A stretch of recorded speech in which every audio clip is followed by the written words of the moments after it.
Whenever stream. More Doki Doki Literature Club. As I'm quite enjoying it.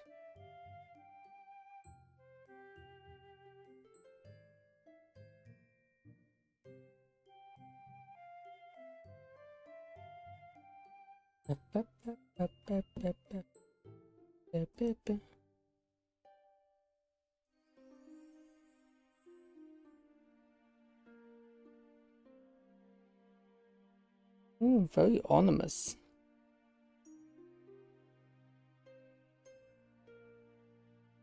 It's a mod? Yep, indeed it is. It is a mod.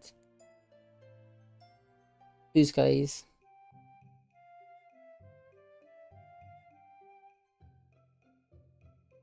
And we can be.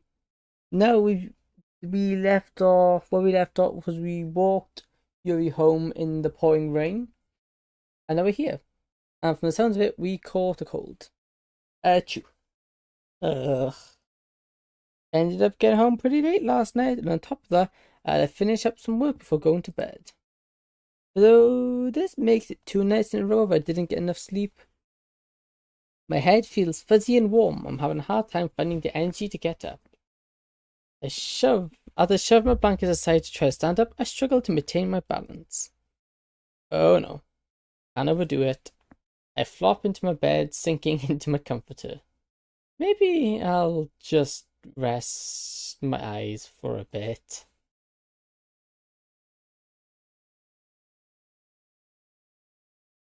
What is this? My body feels like it's baking in an oven. It's pounding in my head. Each wave of pain pushes me further into the haze of my fever. Ugh, how much time has passed?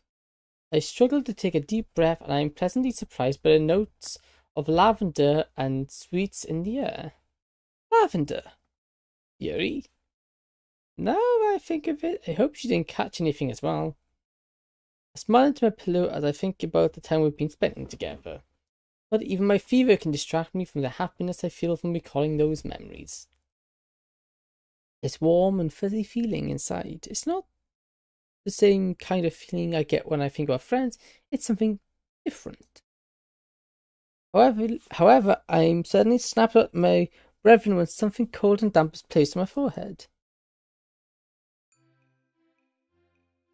Turning in bed to face my room, I'm met by the sight of Yuri and Sarabi sitting by my bedside. I remember the Walking Dead mod about zombies on YouTube. The Walking Doki mod about zombies on YouTube. Oh, that's like a cool one. Zombie Doki Doki. That actually sounds cool. Yuri's red-faced, whispering to Sorori as Sorori writes on a piece of paper. Echo, you're finally awake. Yeah, I guess I am. What time is it? It's about 7 o'clock in the evening. Holy, I've been out this full day. Hold on, what are you two doing here? I get up a little, propping myself up on my elbows. My head still spins whenever I move, but I'm a bit better than I was earlier. I'm really sorry for coming into your house unannounced like this. You weren't answering your calls, and Sorry mentioned that. Relax, Yuri. I'm guessing you and Sorry came over to check up on me, in which case I'm thankful you guys are here. You blinked for a moment, a blush deepening on her cheeks. Well, I'm glad. See, Yuri, I told you Echo wouldn't mind. See, you're the culprit behind this visit then, eh? Hey, you should be thankful we're here. Yeah, don't worry, I am just teasing you. Well, you didn't show up at school and didn't answer our call, so we were worried that something happened. I saw Natsuki's dad sacrifice himself because he was bitten by a zombie. Yeah, I actually got... There's a mod where Natsuki's dad's actually a good guy. Wow. That's nearly more shocking than the zombies themselves. You should have seen Yuri. She started to panic. Sorry.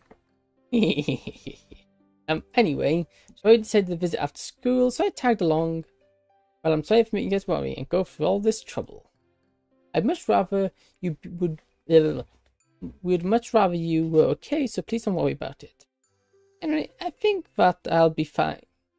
I'm making a temper standing, but the intense spirits and nausea quickly reminds me that I'm not going anywhere soon. No, you should rest. I'll get you some water and medicine. Yeah, that zombie one seems really interesting. Do you know the name of it? I'll get you some water and medicine. Yuri rushes off, the fading sound of footsteps signaling her descent to the lower floors of the house. You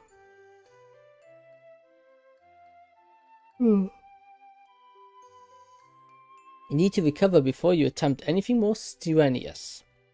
Standing up is strenuous activity? You know what I mean. Well, I can need to use the bathroom. Stand up fully this time. Oh. Well, in that case, it stands up too. Want me to help you? Now, it could be that I'm not feeling as well as I thought I did. But now at the thought of it helping me in the bathroom, it feels like my fever came back in full force. Sit back down as my face heats up. Okay, because she probably means something way different from what you are thinking. Are you okay? Your face is burning up. I'm fine. Here, let me help you. Cease to extend her arm to me. Focus, Echo. Probably dead of embarrassment if I end up wetting myself. You girls have got to make it to the bathroom one way or another. Take Yuri's hand, surprisingly cool in my grasp. As she helps me back up, I'll start to wobble a bit. If you need to, you could. Now it looks like she's the one catching a fever. It looks like we're struggling to maintain eye contact. I know that all the Doki creepypasta mods horrors are too creepy. Oh, I need to play them. The one I got playing now is a more chill one. I think the next Doki, I think a creepypasta one would be cool to do. Yuri, are you okay? If you need to, you can lean against me for support. I wouldn't want you to end up falling and hurting yourself while you're ill. Thoughtful. End up leaning into you shoulder to shoulder. Once you make it outside, move room to the bathroom door. Sorry, come up the stairs with water and medicine. Yeah, okay, you shouldn't be out of the cuts. So far, she glances between me and Yuri. I need to go to the bathroom, so Yuri's helping me. Look at the face. Okay, out of all the characters, Sori has the best facial expressions. It's just like something about it just makes me laugh. Her facial expressions are the best. Yes, exactly. Okay. Well, I'll put the stuff next to your bed then. I'm about she heads into my room. Alright, I'll be fine here, Yuri. Okay, I'll head back to your room then, if you don't mind. Just call me when you're finished. Taking me back where I can barely hear the sounds of Sori and Yuri talking. So, it seems... And Echo are... Do you... Wait, what about me? Come on, you heard about what he said. What? What did I say? I'm sure we just misheard him. Well, he doesn't know who are the people outside of the club. Who do you think he was talking about? Right, Echo, you should probably stop eavesdropping now. But as I reach for the doorknob, my hand freezes. Well, what do you mean? My mind's racing trying to figure out if I said something to them. Oh, come on, Yuri. Don't you think that... I should check up on him. As first I begin to approach the door, I quickly open it. Echo. Oh, I see that you're done. Yeah, I just finished. You perks up as you notice me enter the room again. Hey, I texted Monica and Natsuki to let know that you're doing better. Ah, cool. They were probably wondering where I was, right? I open my mouth to speak, my stomach rumbles. Now that I think about it, would you like something to eat? Ooh, food's good. Yeah, that'd be great. Jinx. Yuri sighs, then we laugh along with Sori. If you want, we can try and bring something here. Echo, do you have any ingredients we can use? I'm pretty sure I have some salmon. Oh, and a bunch of frozen foods as usual. Ooh, I'd like some salmon. Uh, Giving it a school night, it'd be preferable if we make something fast. Just be careful not to set the house on fire again. Smell a strawberry as I say this. Hey, that was one time. We end up laughing together. Well, Echo, if you settle back in, we'll get started on the food then. We proceed to head downstairs as I take my medicine and drink some water. It's nice and quiet now. As I close my eyes, I can feel myself slipping back into the warmth embrace of sleep. That is, until the sound of my phone ringing shatters the calm of the air. For a moment, I was contemplating ignoring it, but I groaned as I reached for my phone and checked the caller ID. Oh, Mum's calling. Good thing I checked. Hey. Hey girl, are you okay? You didn't pick up your phone earlier, so I was getting worried. Plus the school rang up to tell me you didn't go in. Sorry, I must have been out. Anyway, I'm doing better now. Had a really bad fever, but after sleeping enough, I'm feeling much better. Are you sure? Yes, Mum.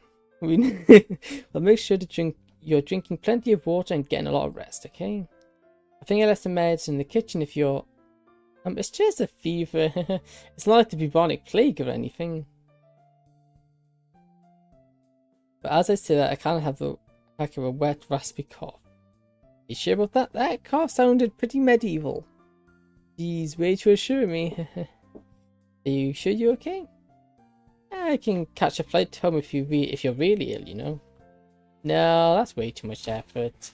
I'll be fine. Seriously, it would be bad if I were that dependent on you. Hey, you might be 18 already, but you'll always be my baby boy in my heart. As MCs, I know also as MCs, main character's mother, but then the main character is also called Echo. Yeah, either way, I can look after myself. Yes, some friends came over from school to help take care of me. Oh. I'm guessing one of them was Yuri. And what? The other friend? She's a girl, isn't she? Hey, don't be getting any funny ideas. Wouldn't dream of it. But that should be reversed. That should be a mother saying that's. Oh, it was just Yuri. Isn't Yuri from your club? Yeah, she is. I see. So I can tell exactly what the next question is going to be. How close are you? Hold it. What do you mean? You know. You like her? You two seem to be close if she's concerned enough to check up on you along with Sorry. Or is Sorry the one you like? Well, kind of, I'd be curious about her son's love life. Come on, be honest. Geez, my life isn't some dumb high school rom-com, you know? What kind of angsty teenage boy tells their mum about their crushes? It's okay, I'll keep a secret. How about this? I'll answer with a definite I don't know. You can't worm your way out of this one. I'm too starved with details about your life. For all my thoughts, whose fault is it that she's not here to know about my life? Almost immediately after thinking that I'm hit by a pang of guilt. She's not working away from home because she wants to. She's doing it to support me and maintain our quality of life. So do you not know? Or do you not know but just don't want to say it? Ugh. It might be my guilt making me do this, but you know what? I'm gonna open up. How to describe? You like Sorry then? Yeah, I must say I don't think I've ever thought of it that way. Joanna and I have been friends for as long as I can. For so long it's hard to imagine us being a couple. I don't know, I'm just used to thinking of her as my best friend. I think you two of you would make a nice couple.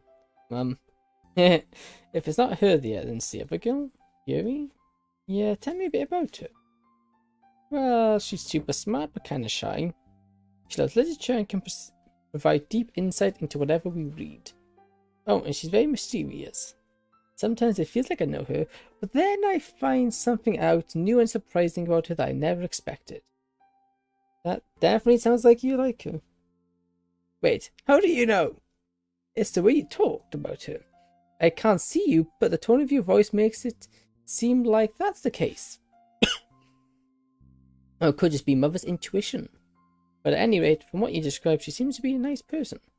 Well, I think that sound of footsteps outside my door interrupts my train of thoughts.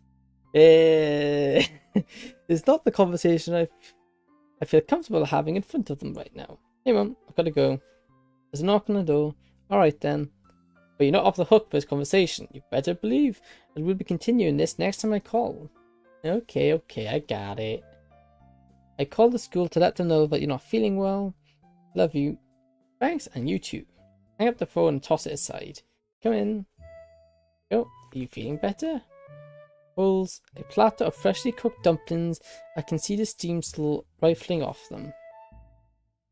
Hey, Yuri, thanks for cooking. And you made my favourite dumplings too. It was nothing. I remembered what you said about them, so when I saw a bag in the freezer, I kind of had to make them. That's very thoughtful of you. Thanks again. Wait, is Sorry cooking downstairs by herself? Ah, I came up here to bring you the food. Don't worry, she's just making sure they don't... Yuri, can you hurry downstairs? I'll leave your food here for now. Come in, Sorry. Oh no. Let's stone the dumplings. I actually have a long set of chopsticks. There's about 12 of them all neatly lined up. Turning one over, I can see the bottom is perfectly crisp, golden brown. I don't want the dumplings to get cold now, but I'd much rather eat them with everyone. Sorry. I'm sorry. Get off the stove. Okay.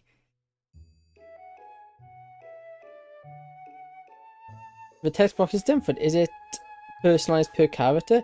Yeah, it seems each character has their own text box. And for some reason, Yuri has the coolest one. I tried to yell from my bed. Is everything alright? Yes. Do you want to eat together upstairs? Sounds like something is being sprayed downstairs. Did they set fire to the kitchen? Maybe later. You can go ahead and eat now. Don't wait up for us. I sigh. I'm torn between panicking and laughing. Granted, they're both going through all this trouble for me, although it won't mean much if the house is burnt down. But it's the thought that counts. Anyway, haven't smelt any smoke yet, so I'm probably good. I think. After about 5 minutes, I hear 2 sets of footsteps coming upstairs. Echo? Yeah? We kinda, sort of, you know. We burned some of the dumplings. Plus the fire extinguisher foams everywhere. They left her for 5 minutes and she nearly burnt the house down. Yeah, I kinda figured that out. I'm so sorry. Hey, you guys are only trying to take care of me. So as long as you two didn't get hurt and the house didn't burn down, it's okay. We glance at each other and sigh. Thanks for understanding. Yeah, thanks. Rick glances at my plate. Wait, why didn't you eat your food? I figured it would only been an extra few minutes to wait for you two. I can make something else for Sorry and I can clean up. But they're probably cold by now. Now you mention it, you're right. Hey Yuri? Yes? You warm these up and bring them back to my room along with a few more plates and forks. Of course, but don't tell me you want to share your food. Yep, that's right. They pause for a moment. But you're sick. Relax, I haven't touched the dumplings at all. You can share them to tie it over for now, and I can order some pizza in the meantime. You sure? Positive. It's at this moment that Sorry's stomach starts rumbling. Besides, it's getting late and you all need to head back home soon. Yuri looks over Sorry as if waiting to take a cue from her. Thankfully, Sorry's never had any hang-ups over accepting food from me. Sounds good to me, thanks. In that case, I'll be in your care. No need to be so formal. What I meant to say is thank you for your offer. Snatches the platter of food and hurries downstairs as if running away. The last dealt was time to order pizza. It won't break my food budget so long as I don't go too often. Yuri comes up with warmed up dumplings. Alright. Here are the dumplings. Yeah, definitely best. It's a shame because the other characters didn't really get one. I think Shirori's was blue, Natsuki's was pink, but they didn't have like stars and stuff in there. Right, here are the dumplings. Hands them out, 4 on each plate. Hey, sorry. Yeah. Before I forget to ask, would it be alright if you picked up my picked up my schoolwork tomorrow? You could probably ask Shinhon, she's bound to have all my missing work. Yeah, I can do it. After all, it won't do you any good if you miss out on your education. Got it, Mum. You know, but it's for your own good. Yeah, anyway, let's dig in. Read as the conversation ends up turning towards the club. By the way, is everyone writing their poems for Halloween? I'm still thinking about mine, but I want to keep it a secret for now. My poem's first draft is actually finished already. Oh, what it's about? I like to keep it a secret until Halloween too. We wouldn't want the suspense to be ruined after all. That's true, we should probably keep all our lips sealed about them until then. Right, I'm just so curious though. Knowing Yuri, her poem will be pretty solid. I wonder what story he's going to write about. I imagine that you weren't able to write yours yet due to your illness. Yeah, it got me there. How'd you get sick anyway? You never get sick, even when we were kids. That's probably because I was walking around in the rain last night. Wasn't it pouring down pretty hard? What were you doing out in the rain? Honestly, I don't even remember why. Echo. To be fair, if he hadn't stumbled upon me, he might not have been out for so long. So really, I'm to blame for Echo's illness.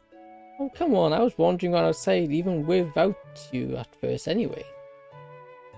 You two were together last night? That's right, we were both looking for inspiration for our poems. Great minds think alike, right? Yeah, I suppose so.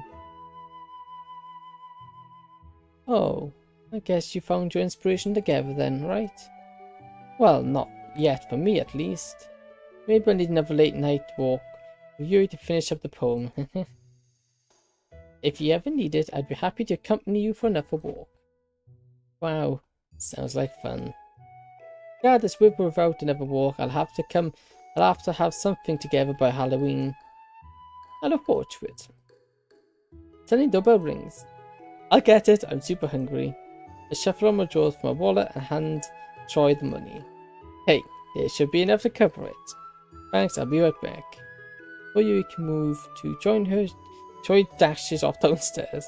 Man, she can really run off. Yeah, I should probably go with her. Excuse me. If I was maybe want to check my text messages. And okay, one thing about this mod, for some reason, it doesn't pick up, because right now on my screen there's a phone. But for some reason it doesn't get picked up on stream on my recording software on OBS. Hey, Mrs. Natsuki. I heard from the other that you weren't doing well. I'm doing somewhat better now. EW? Of course, something ended up sleeping for pretty much the entire day. After a minute, she responds. Gross, don't infect me. Yeah, that's why I haven't been back to the club, genius. Angry face.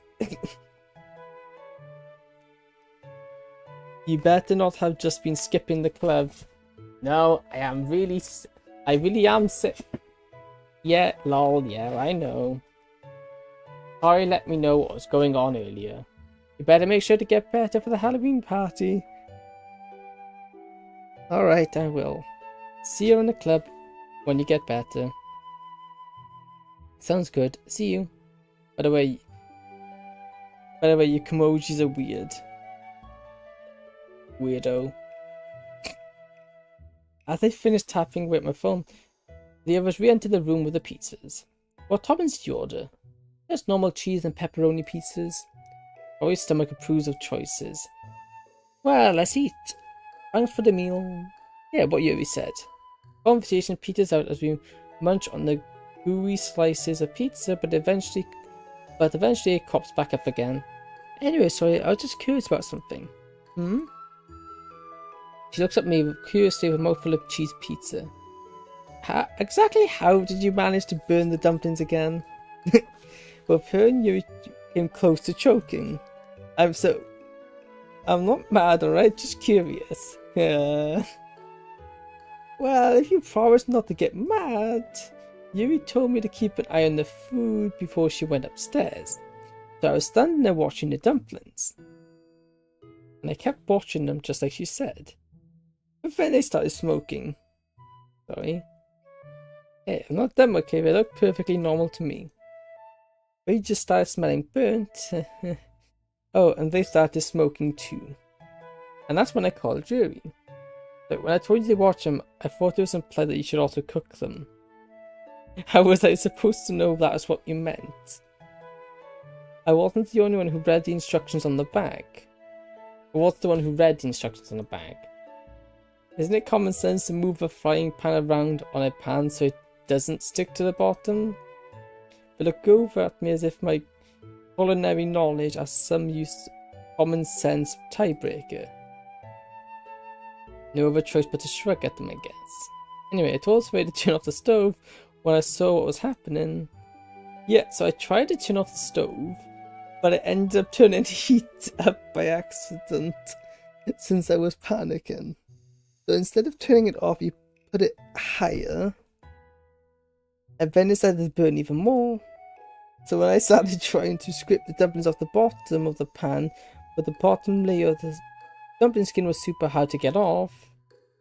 And while I was doing that, I kinda did the same thing I did the other time. Some pieces of dumpling skin accidentally flew into the burner. And that's when it actually started catching on fire. Yep, but luckily I remembered how you put out the fire at my house with a fire extinguisher under the sink. After a second I found one and sprayed the stove down. Don't worry, the kitchen is all cleaned up now. We still need to do the dishes, but the stove's cleaned up. Man, I'm torn between being glad I missed it and sad that I didn't see it for myself. Wave of exhaustion hits me as I let out a yawn. But guess you know. Oh, that was making me yawn. No, just hearing about all your shenanigans has made me tired, though. Given that everyone's finished up eating at this point, we could let you get some rest for the night. Yeah, if you're feeling better, I can head home. I'll stop by tomorrow to check on you. Thanks for caring, guys. By the way, I'll take care of the dishes later. You all are probably tired as well. It's okay, but are you sure you don't want us to wash the dishes? That's alright. You could put the leftover pizza in the fridge, that'd be great though. Right, I suppose it is getting late. See you tomorrow. See you later, Echo. Yep, see you. Tori smiles, yawns, and grabs her stuff and the pizza and leaves. Well, I'll bring you something to eat tomorrow. If that's alright, that is. That'd be great, Yuri, thanks. And thanks for taking care of me. I know I said this before, but I appreciate it. If you need anything else, please be sure to call or message me and I'll be over as soon as possible. A nod waving goodbye. Grabs her stuff and heads to the door, closing it behind her with a soft click. Also, is our guy not locking his doors? You should always lock your doors. I closed my eyes. This was a surprisingly fun day. But aside from the part where my house almost burnt down and how I struggled to even make it to the bathroom. But other than that, I don't know how I would have managed without them. On another note, I'm getting along with Yuri quite well now. It's only been a month or so since I joined the club and met them. Now it's going to be hard to think about not spending time with them after school. He's shy though, so I don't want to rush things. Last thing I want to do is try and move too fast and just ruin everything. Some people are actually this careless, and I wouldn't even dream about leaving the front door unlocked. That just seems like a terrible idea. It's like asking to be robbed. I'm also glad that I'm getting to spend more time with Rory as well. We've really reconnected since we ended up drifting apart. Yeah, maybe I should get sick more often. Yeah, if a guy needed to get sick for people to hang out with him, then that might be a problem. Even as I mull over these thoughts, I feel sleep beginning to take over me. I need to recover, especially since I don't want to end up missing the Halloween. Tomorrow I'll think more about my poem. And yep, and this next day. Like, yeah, some people the fact that people even leave doors unlocked out, you wouldn't even think about it.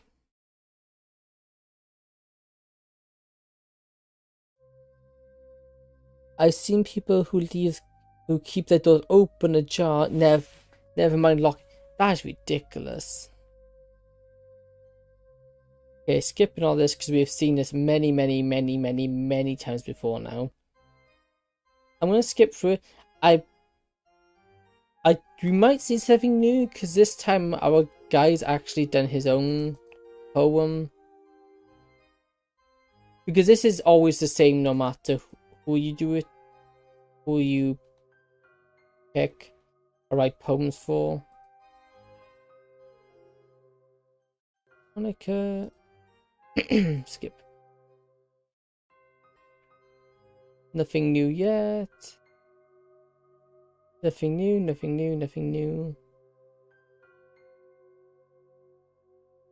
And nothing new. Still, yes. Okay, so there's nothing new for this, which is a bit of a shame, but...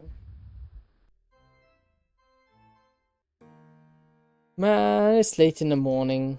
I'm glad there's no school today. Feels weird sleeping in this late from doing something besides playing video games.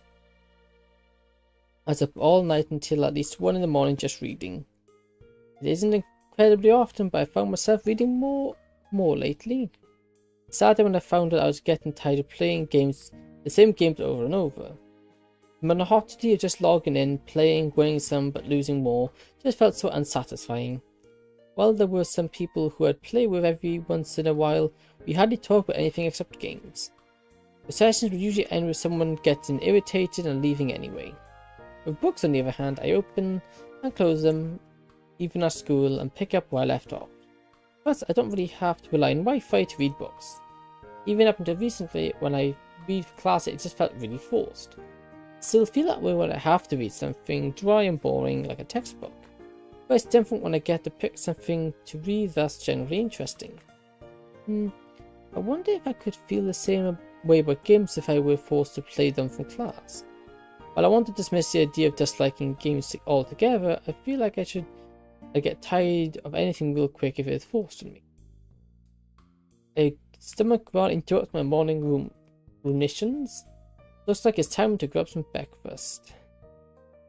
Leaving your door ajar, that's insane. Anyone could just literally walk in, and it's clear to all to see that. Man, that's mad. My morning routine finished, I settled down on my desk. I should probably do some homework. Ugh. What the? English is one seriously weird language. You're telling me about it. Indeed it is. How do kids learn how to speak this in the West? You know what? I think it's time for a break. Most of my homework is done anyway, so it seems like a good time to take a walk. Man, the grey clouds are really looming today. Hopefully it doesn't rain. English is a pretty nice language actually, very efficient.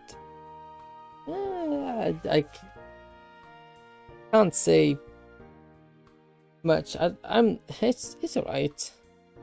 I think all languages can be complicated if it's not if you don't understand it.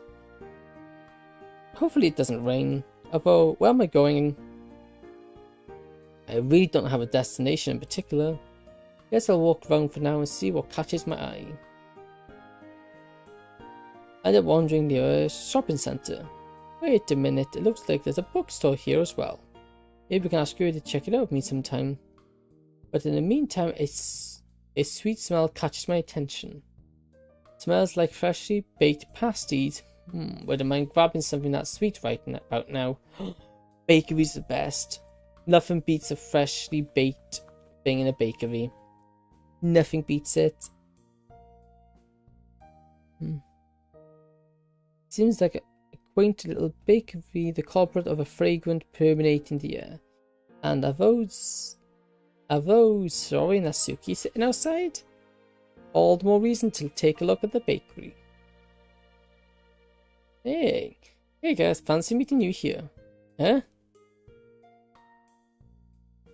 Oh, hi Echo.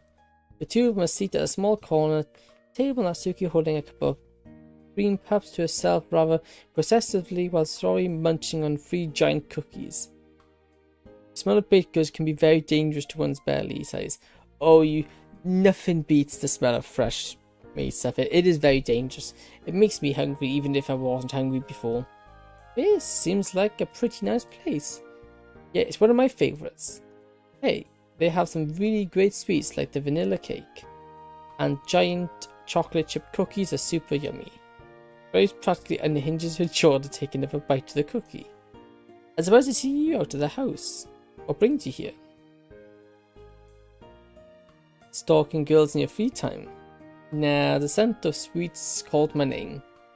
Plus, I need to take a break from homework. There's only so many equations that I can look at before my head starts spinning.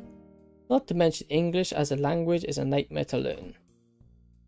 Ugh, I seriously don't get why we have to learn stuff like Algebra 2 and Calculus. Unless if we're doing something really math related for our jobs, I doubt we'll ever use this stuff. Well, at least English is pretty useful. I mean, I guess.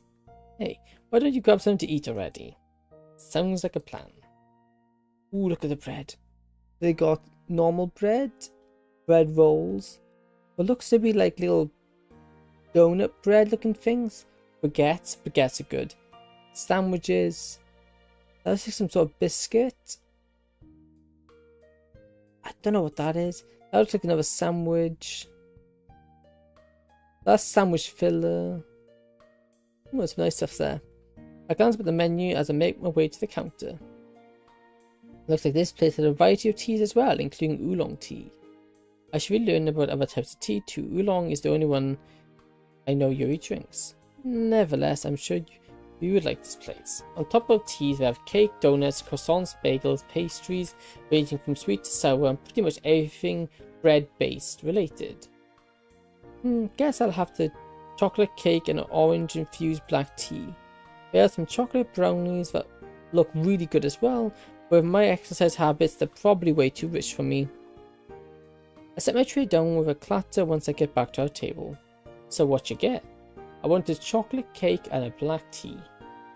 Not Yuri's oolong tea then? Yeah, to be honest, I still think it's a little too bitter for me. All tea is bitter, it's only good after you add tons of sugar in it. It's definitely an acquired taste. On another note, this cake looks really good though. Chocolate cake is thick and dense with 3 layers of different kinds of chocolate in between the cake. Just looking at this is giving me a sugar high. And I called the brownies rich. On the other hand, the tea is rather bittersweet with a hint of orange cutting through the bitterness of the tea. As I pick up my fork, I notice Sorry eyeing my cake. To be fair, it's a rather large slice. I take a chunk of it out with my fork and try to balance all the layers on it. Taking a bite, the sweetness is not as overwhelming as I thought it would be. Instead, it feels incredibly thick, with chocolate enveloping my tongue and the fudge melting away in my mouth. The girls look at me as I grin like an idiot. You're making such a funny face. Yep, real funny looking. Hey, this is some good chocolate cake. Joy keeps on staring at the cake. Hey, sorry, you want a bite? Of course. She takes her fork and takes a chunk of the part I didn't touch. Want some tuna, Natsuki? Are you sure? Come on, you want to get me fat trying to eat it all myself? You're already out of shape as is. No need to have you packing on extra pounds. Takes a chunk of cake and eats it. Eat some more, maybe you'll be as big as strong as me someday. Step between waiting to insult me and taking the time to chew so she doesn't choke on the cake. The feeling's pretty satisfying to watch. Joy, on the other hand, has been awfully quiet. Sorry. She's just stealing the cake. It looks like Joy took another chunk of cake while I was focusing on Natsuki, her mouth filled with cake. You're so cheeky sometimes. You trying to prep for the winter now? I don't appreciate you calling me fat. I chew your food with your mouth closed like a normal person. A moment passed and so I finished the mouthful of cake. I don't like you when you call me fat. You literally have 3 giant cookies in front of you, and I let you have a chunk of my cake already. Scratch that too. She really knows how to put food away. Again. That face. At this rate, you might as well sign up for the sumo club while you're at it. We have a sumo club? I wouldn't be surprised if they did. If they don't, you could be its captain. We'd better have to lead the literature club. Yeah, I think I'll pass. There's who would want to watch a bunch of dudes in skimpy belts push each other around instead of a ring. Sounds super gross and sweaty. It's a respectable sport. I'm pretty sure you have to have a fair amount of muscle to do it as well. Or at least from what I see on TV, it seems a lot more than just 2 fat people having a shoving contest. But you need to have good balance if you don't want to fall down and lose. Maybe you should write a sumo-inspired poem if you like it so much. 2 men in a ring. Battle of wills and pride. Guts overrides fear. I give a mock bow. That's better than what I'd expect from you. Far from being as good as one of my poems, though. Do you make that haiku up in the spot? Nope, heard it on a show. Yep, totally. Definitely a haiku original. The way Natsuki shoots me a glance doesn't reassure me that they're convinced. Anyway, that cake was pretty good. Or the path that I had were good. Yeah, I should get going soon. Got exams to study for? You could say that, yeah. Just off to the side, obviously not filled with going home to study. Looks like I should be get going too. Why do you want to walk back home with me? Sure, that sounds fun. Bringing Walt and the rest of my food as the others begin packing up. Since I'm here, I might as well go grab something to take home too. What was that? Want to grab something to take home? Okay. Guess I'll see you all later then. See you in the club. Wave goodbye to each other as I head to the counter and buy 2 more slices of chocolate cake to go. Alright, let's go. Alrighty. I haven't talked so much as I'd like to lately, and this is a good excuse to do so. Especially since exams are coming up and I'm going to eat a lot of my time. So, you think we'll do alright with everything? With what?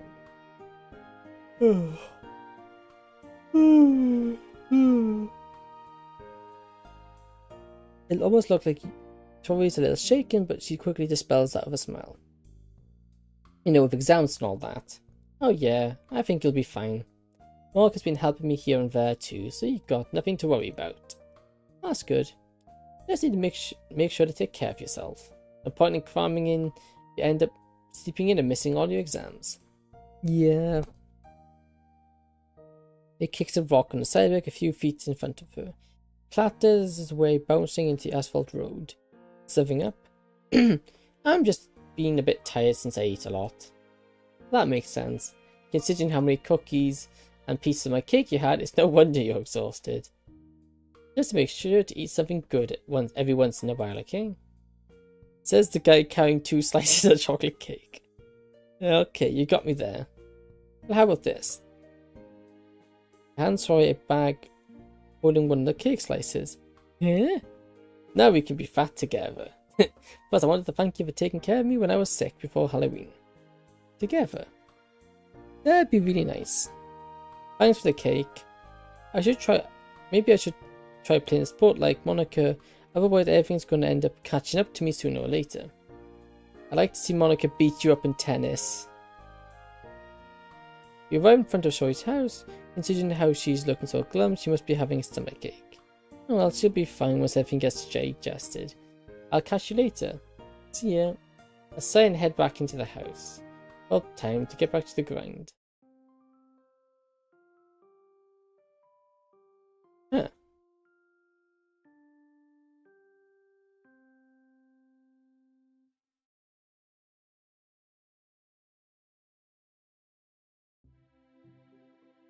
Okay, I'm gonna go take a quick tea break, so be back in a jiffy.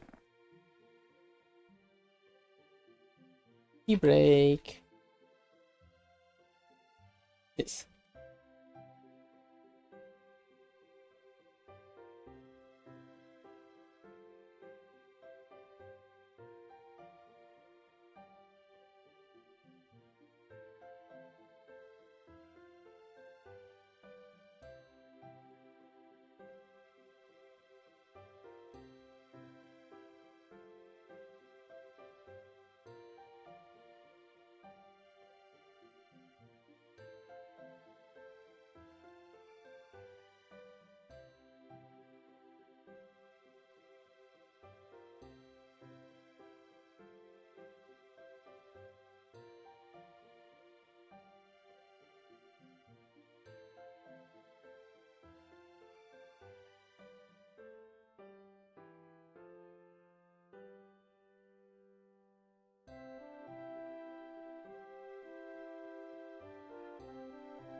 I'm back. This is dumb. Because it ends my stream and it doesn't automatically put you back in it. You gotta refresh it. I don't know why it does that. Because it doesn't make sense. There's literally no dropped frames. It's just dropping. Maybe I'll have to hit up Twitch support. Maybe that'll be what I'll do. It's just annoying.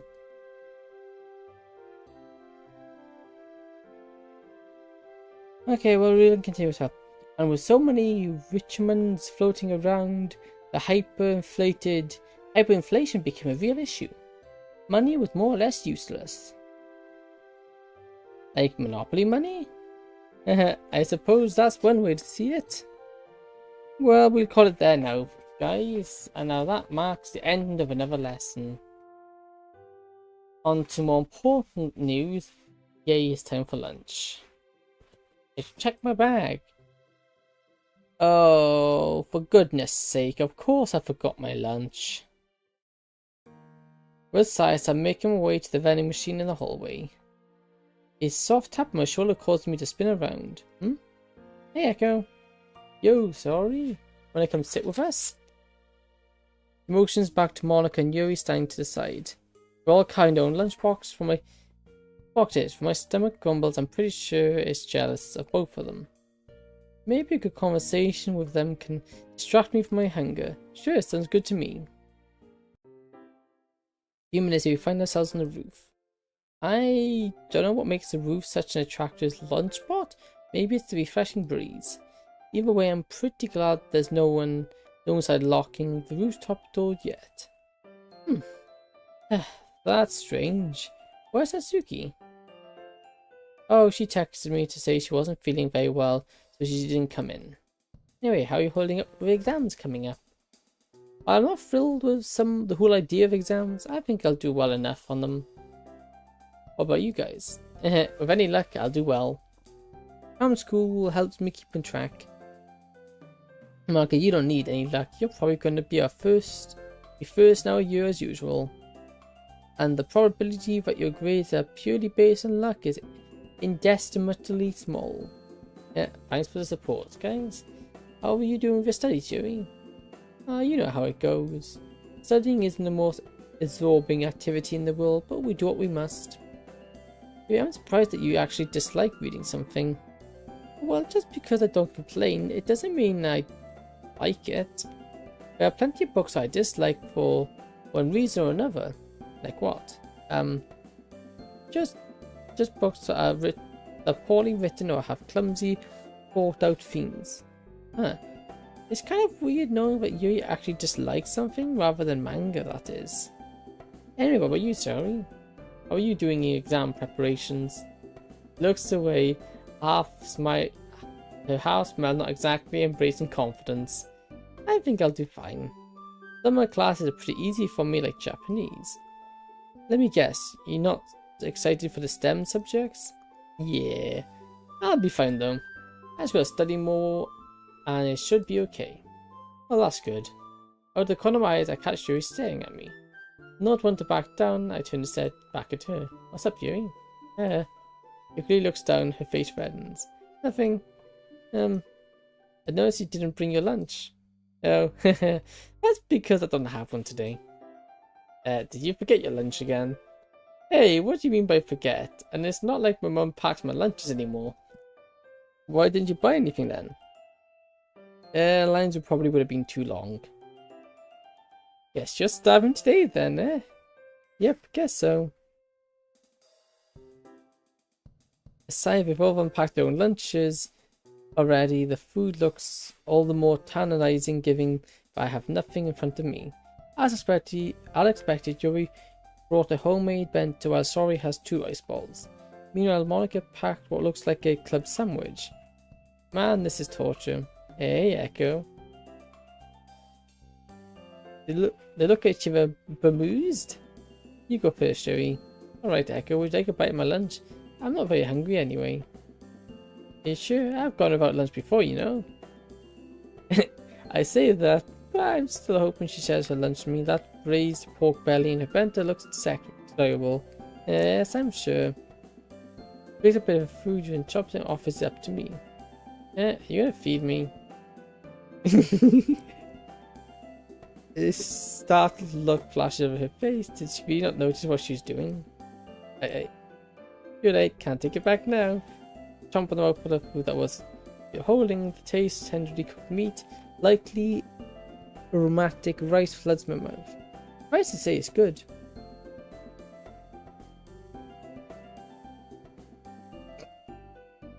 Umagi, her expression nearly makes me spew out the food in laughter.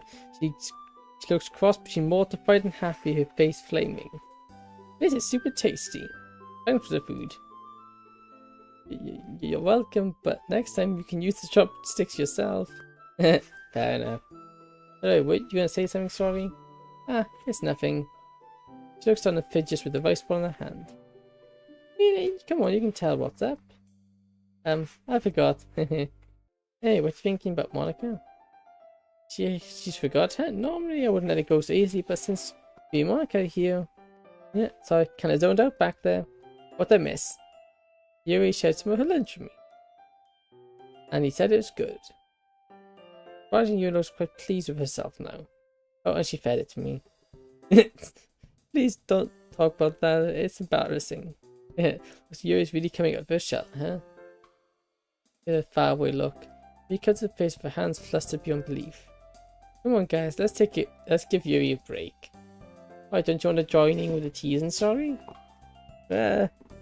Because I'm a nice person. You got us there.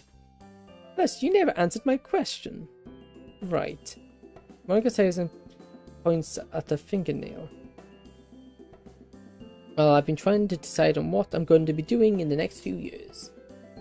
Isn't it too long before we'll all end up graduating? So I've been trying to figure out everything. Aren't you planning to go to college though? Yeah, I am. But her words, the tone of her voice sounds uncertain. That's what I'm planning on doing as well. I always thought that I was suited for academic. That definitely sounds like you. What do you reckon? Do you have any postgraduate plans yet? To be honest, I haven't really given it much thought. Nope, can't say I have. I have a solid idea of what I'll do at the moment. Fair enough, we're only second years after all. Maybe I'll check in something to do with literature. Good answer. Monica smiles playfully as she says that. If you ever need any more literature recommendations, you can always come to me. I'd be more than happy to help prepare you for a future degree in literature. Yep, sounds good to me. So what about you, sorry? Yeah? I don't know. I haven't really thought about it. Maybe a teacher. That's a respectable profession, inspiring the next generation.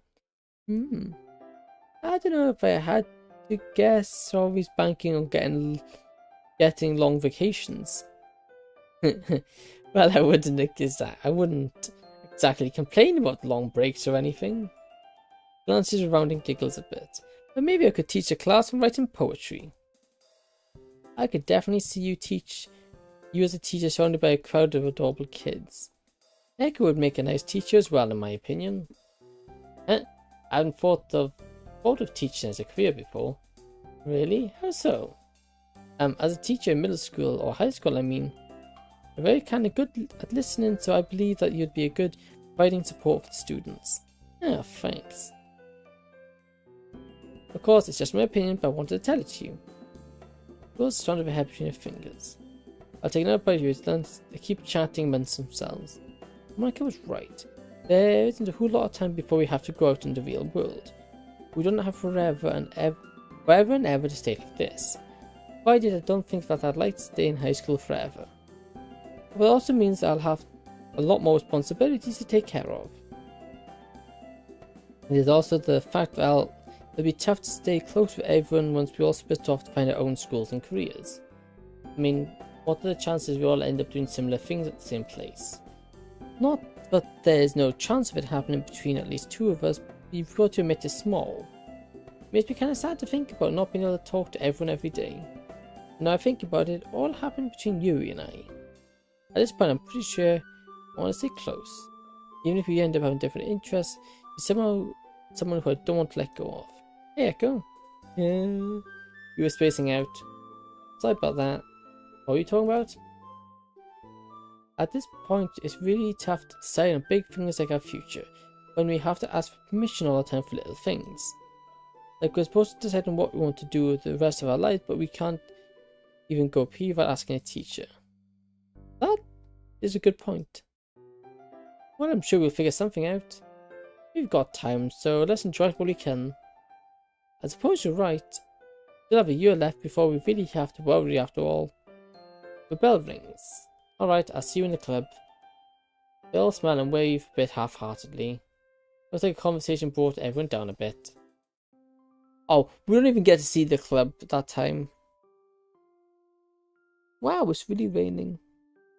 Good.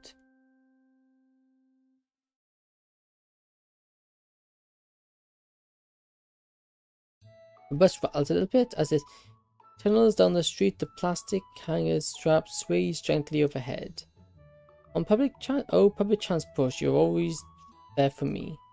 I can always count on the ride from you, especially when meeting up with a cute purple-haired girl at the bookstore. Ever since I got close to it, I've really been speeding through the books. Having something to read with definitely helped in making sure I finished the book, but it also hasn't felt like a chore in a while. Suddenly the bus lets out a high-pitched whine as it eases into a bus stop. Here's where I get off. I'm not too far away from the bookstore now. There it is, and there's Yuri. I wave at her, although she doesn't see me. She's fidgeting with her hair and glancing around, presumably looking for me. After a moment to make eye contact, she immediately smiles widely and stands up straighter. Hi. Hey, did I keep you waiting? Oh no, I only arrived a moment ago. Thanks for inviting me out today, by the way. No problem. I was going to buy something here anyway. So, well, let's head in, shall we? Let's. It's subtle, but smell the scent of lavender and a touch of jasmine oil as she brushes past me. Once inside, that scent blends in nicely with the trance of old paper and ink emanating from the store. With a sense of calm that envelops us the moment we step inside, bolstered by the quiet, lulling sound of flipping pages. Plastic covers gleam from the bookshelves I pass by. With each and every step inside, Yuri seems to walk with a little more energy. I haven't been here for a while now. Really? When was the last time you were here?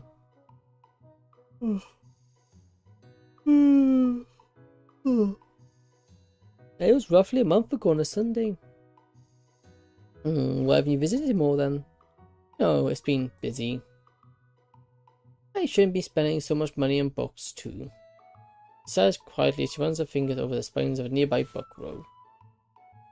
I've been trying to read books online instead to save on money, but being able to physically flip the pages feels so much better.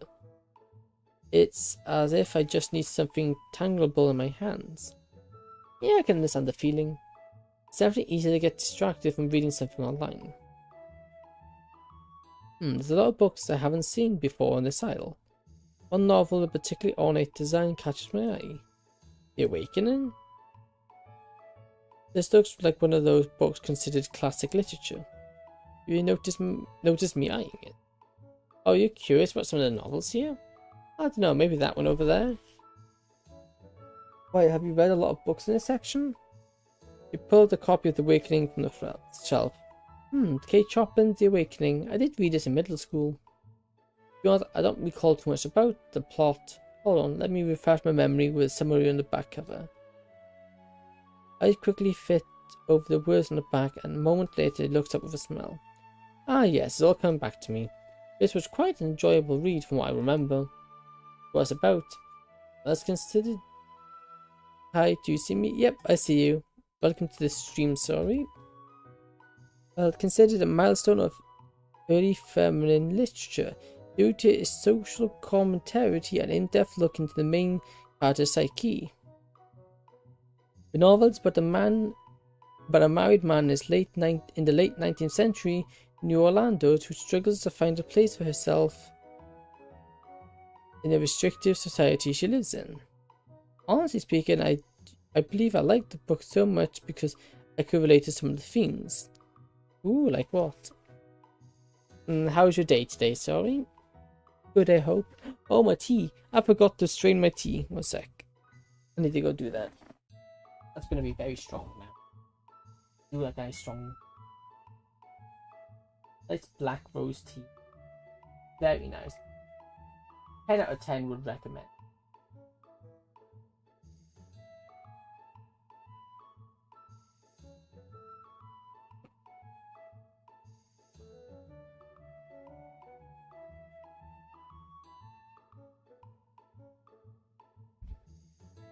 Ah, the accidental super strong tea. Hey, the stronger the better.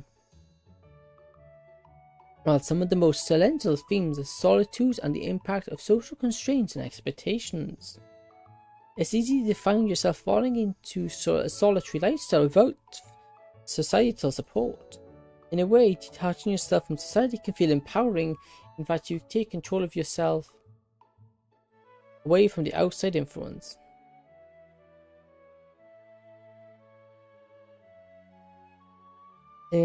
From Turkey. Hey, welcome from Turkey. Turkey? I'm pronouncing it right. Turkey? No, okay, let me double check here because I don't want to be butchering someone's country, and I do apologize if I just did that. How do you pronounce it?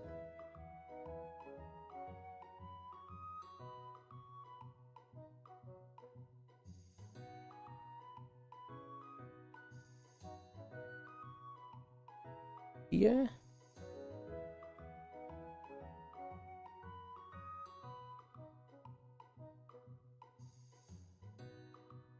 Turkey.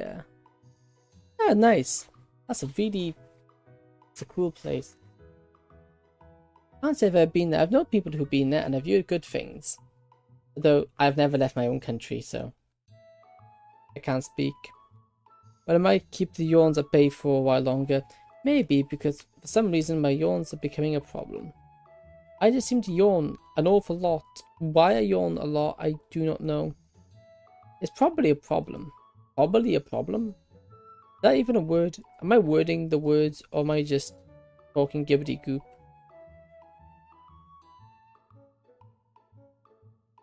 I don't know. Who can complain? In a way, yeah. But it can also be quite lonely. You can see how the themes would resonate with Yuri so deeply. She must have been a loner even in middle school. The social expectations present in Adira's version of the American South all work to suppress the main character's true desires and needs, especially since the main character is a married woman who has to struggle with gender roles too. So you can relate some of the expectations in the book's societies to our society then. Of course, modern day society isn't as oppressive as Victorian era society. But still, there'll always be social norms and that people will be hard-pressed to disobey. And at any rate, Japanese society is rather restrictive in comparison to other countries. You've got that right. When I was a kid, I really wanted to move to America because of how freeing it seemed. Country of rock and roll, right? I don't know about that, but it's definitely more an individualistic culture. Which has its perks and downfalls, as I know where I live. People only really care about themselves. And they don't care about the people they knock out the way. Which is a problem. Anyway, the way to that. So, as much as individualism is like, oh, it's really good, it also makes people a lot less respectful to each other. Anyway, The Awakening is a beautifully written book. I'd recommended it if you want to read something a critique of society, although the ending is quite depressing. Oh, was that a spoiler? Nah, you're good. If you you're gonna recommend the book this passionately, then I guess I've got to give it a shot. I'll take a copy of the novel from Yuri and turn it over in my hands. I'm looking forward to hearing what you think. Continue strolling around the store some more, this time looking for a book for Yuri. You pause it at a display and flip through a paperback book with a black cover. What's it about? Battle Royal. I assume you heard of it before? Yeah, I read it a bit before. I never finished though. Speaking of rock and roll in America, the main character in it is pretty obsessed with the US. But I'm guessing that you already know that. But while I'm embarrassed to admit I've never gotten to reading it before. There are just too many books I need to read. How about we read it together then? I like that. Smile shyly, eyes twinkling behind her bang. And with that, we leave for the front counter to purchase our books. Sun blindingly light outside, which contrasts against the chilling nature of the air. Would you like to go get something to eat? Sure, there's a bakery nearby that's pretty good. There's even serves tea. Last time I went there, I had black tea. Oh, that sounds lovely. Feel free to lead the way. Within a few moments, we're standing in front of the bakery. Personally, by the time I start experiencing a piece of fiction, enough time has passed to have completely forgotten about any spoilers, actual or possible. Fair. I don't really know any, but when it comes to fiction, the best. I haven't really got spoilers for stuff like that because no one in my friend group really reads. Not much anyway. Like at the moment, I say reading through. I am very loosely reading through because I haven't read it in ages. But I read through volumes 1 to 2 in Demon Slayer and all 4 comic books for Life is Strange. I'm like halfway through the 5th book, but I don't want to finish it because I really don't want to see the end because I really enjoyed it. I don't want to see the ending because there is no more continuations after that. Because I'm a really big fan of the Life is Strange franchise, so I don't want to finish reading the book. So it's just sitting there half read. Other than that, I'm reading Dan Damachi. I've only read like the first chapter or 2 in that. What else have I read?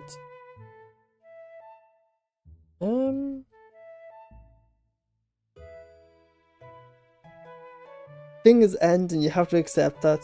Yeah, I know, but I can be stubborn. I can just keep putting it off. It's always the worst when you finish something and then it's like, especially since it's not a good end point, it's just a cliffhanger from where they stopped producing them. Which is even, if it had a solid ending, I don't mind that. But the fact it just stops on the kind of cliffhangers is, yeah. At least I presume it does, because I haven't watched it. I haven't finished reading it, I mean. Within a few minutes, we're standing in front of the bakery. Though through the glass storefront, we can see rows upon rows of pantries and breads. Yum. As we enter a wave of warm air, carrying the scent of sweet teas washed over us. It smells wonderful in here. If you weren't hungry before, you'd definitely be hungry now. Plus, they even have oolong tea here. Really? I suppose I know what I'll be getting. I think I'll have a cup as well. As we approach the counter to order our drinks, the brownies on display once again catches my eye. You know what? I'll have a brownie too. Okay, hello, I'm back. Okay, hello, I'm back. Yeah, I apologize about that. That isn't my stream problems. That is my computer being stupid. For some reason, my computer randomly disconnects my USB. For whatever reason, when I when I grab, I'm trying to, for a second. I saw the word grab on screen and now I've got my words twisted.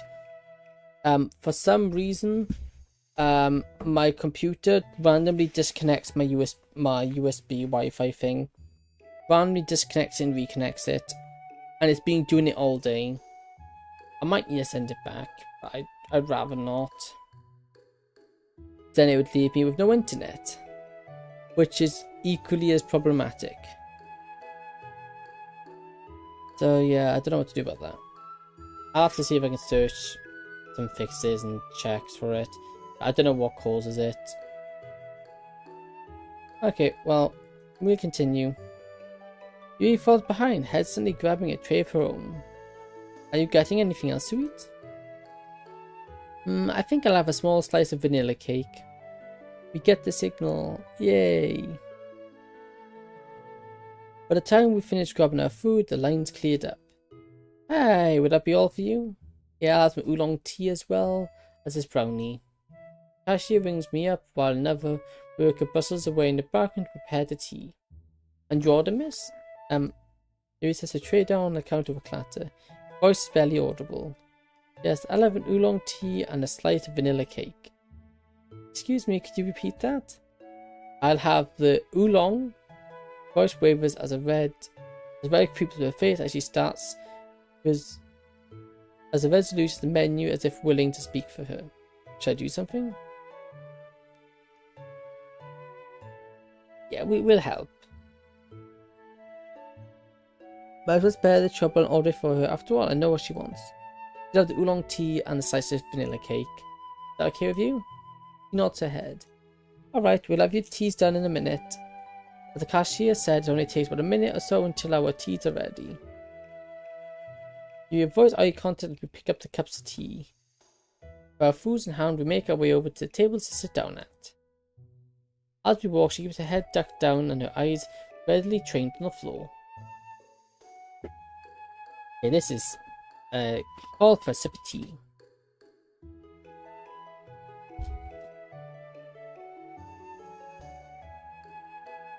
There you go. Hey Yuri? Yes? Are you alright? Yeah, I'm fine. Maximum immersion, indeed. It's just that. She starts playing with her hair, stroking it quickly. Don't worry about what happened. If you like, when I'm around I can help handle all this stuff. That would be nice. He breathes a sigh of relief. Everyone has their own things that they're good at. You're a lot more book smart than me, and I just happen to be more used to talking to people. We balance out in a way. Yeah, I suppose you're right. Thank you. Don't mention it. Settled on our table, we finally dig into our representative sweets. The inside of my brownie is moist and thick, the sweetness not too overwhelming. Oh, I can't eat chocolate, but I do miss chocolate brownies with the nice crispy caramelization on the edges. Oh, I can't eat chocolate, but if there's anything that would make me try it again, and it would still probably make me sick, it would be a brownie. But saying that, chocolate again, I don't like the taste of it. But no, when I did like chocolate, then nothing could beat a good chocolate brownie. I look around while savouring my bite, chewing at a slow pace. Although the streets are still dotted with people here and there, the foot traffic has started to lighten up. Have you tried Rob? I've never heard of that before. What is cat? Let me search that.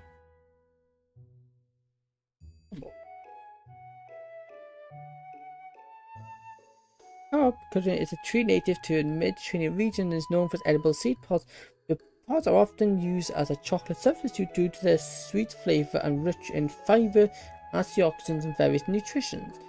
Carob may offer health benefits such as reducing blood sugar and cholesterol levels. It's a bit sweeter and doesn't keep you up at night.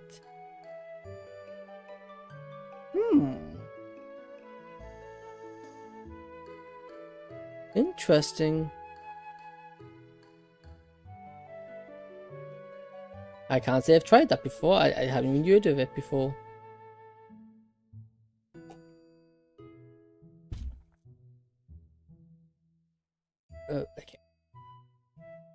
When I look back at Yuri, I catch her looking at me, her eyes filled with curiosity. Once she realizes she's been caught staring, she sheepishly turns red in an admission of guilt. I'm sorry, I didn't mean to. Relax, it's nothing to apologize for. Embarrassed, she glances away from me. Somehow I get the feeling she wants to say something, but is too shy to say it. As I move over to Yuri's force, I pop another piece of brownie in my mouth. How's the cake? Oh, it's a bit sweet, but very light. I assume you're enjoying your brownie, judging by the smile on your face. She covers her mouth with her hand as she giggles. You've caught me. The brownie was really good. I see. I shiver as I take a sip of my oolong tea. Man, the sweetness of the brownie really makes the oolong tea that much more bitter. Maybe I shouldn't have ordered it. Yuri sneaks several more looks at me while I continue eating. Does she want something? What's up? Nothing. As she says that, I notice she's not looking at me exactly, rather she's looking at my brownie. Oh! Do you want to try some of my brownie? It's okay. Once again, she blushes as she speaks. It's pretty cute how flustered she can get. Come on, I insist. Before she can protest, I steal her fork and spear a piece of my brownie through it. Here you go. Make sure you eat it while it's still yet warm. Thank you, Echo. You really don't have to. Hey, sharing is caring, right? She giggles a bit as she hesitantly nibbles the brownie. And her eyes are very lighting up. Honestly, I didn't expect Yuri to have such a sweet tooth. Pretty good, huh? It's very sweet, but the inclusion of dark chocolate cuts through that sweetness a bit. We continue enjoying the food and each other's company, slowly passing the day away. After a while, she smiles, tracing the rim of her teacup with her finger. I've really enjoyed our time here today, Echo. This is a lovely little bakery as well. I'll have to visit this on my own time. Thank Natsuki and sorry for introducing me to this place. Oh, you came here together with them? Nah, I just happened to see them eating here a while back. I see. But yeah, we should definitely come back here again sometime. Yeah, that'd be nice. With our food finished, we get up and throw away our trash. Hey, you want to catch a bus? I think one should be coming around soon. That sounds like a good idea. We settle down on the bus stop bench, sitting close together but not too close. I nervously tap my finger on my knee. Looks like we've ran out of things to say. But surprisingly, Yuri saves the day by speaking up. The day has gone by much faster than I expected. It seems like only an hour ago I left the house for the bookstore. She shifts the books in her bag and smells at them. I guess that means it's a pretty fun day then. I suppose so. Peering down at the road for a moment, I spot a glaring set of headlights slowly growing closer. Hey, looks like the bus is here. It stops with a low hiss and a motion for Yuri to get on ahead of me. Fortunately, it doesn't look too crowded. There should be plenty of seats for us to sit together. Yeah. Oh. Yuri stumbles on the step leading into the bus, fumbling onto her hands and knees, causing her books to fumble out of her bag. I futilely reach out to grab her, but I'm not close enough to reach her in time. You people around curiously to look for the source of the commotion. You quickly stands, her face flushed as she scrambles to shove the books back in her bag. I reach down to help. Yeah, let me help you. Are you okay? I'm fine. With the last of the books in her bag, we finally enter the bus. We spend her time breeze over to the first seats she sees and sits down, keeping her head down as if avoiding stares from the other passengers. Adamantly continues to skid out the window as I slide in the seat after her. You sure you're alright? Yeah, I'm fine. Okay, one thing about this which irritates me, I don't like sideways seats. Sitting on a bus with sideways seats are horrible. Especially with the buses we got here in the UK. You got like you got your forward facing seats, like the back third. But in the front quarter you've got one special seat and then a bunch of folding sideways seats. And when it's really busy, I sit on one of those. It's retrieved for people with wheelchairs and disabilities, but I'll take one, and if anybody comes in that needs it, I move off it. But the only issue with them is that the bus drivers aren't slow. And because you sit inside, I've got one hand just gonna grab myself to stop myself from sliding back and forwards. And it's a bit of a problem. Right to words, I notice the wind's breaking through her controlled expression. Yes, I don't like sideways. I don't like the sideways seats. Like this wouldn't be too bad. Here, let me see your hands. Why? Come on, just humour me for a moment. She reluctantly turns her hands over, but red from the impact but don't look particularly hurt. Which means you just scrape your knees. She's wearing black leggings as usual, so her knees are covered up, but the material isn't very thick. The backwards facing seats make me feel sick after a while. I don't find I'm fine with driving backwards. That doesn't bother me. Although one thing I can't do, I can't be on my phone.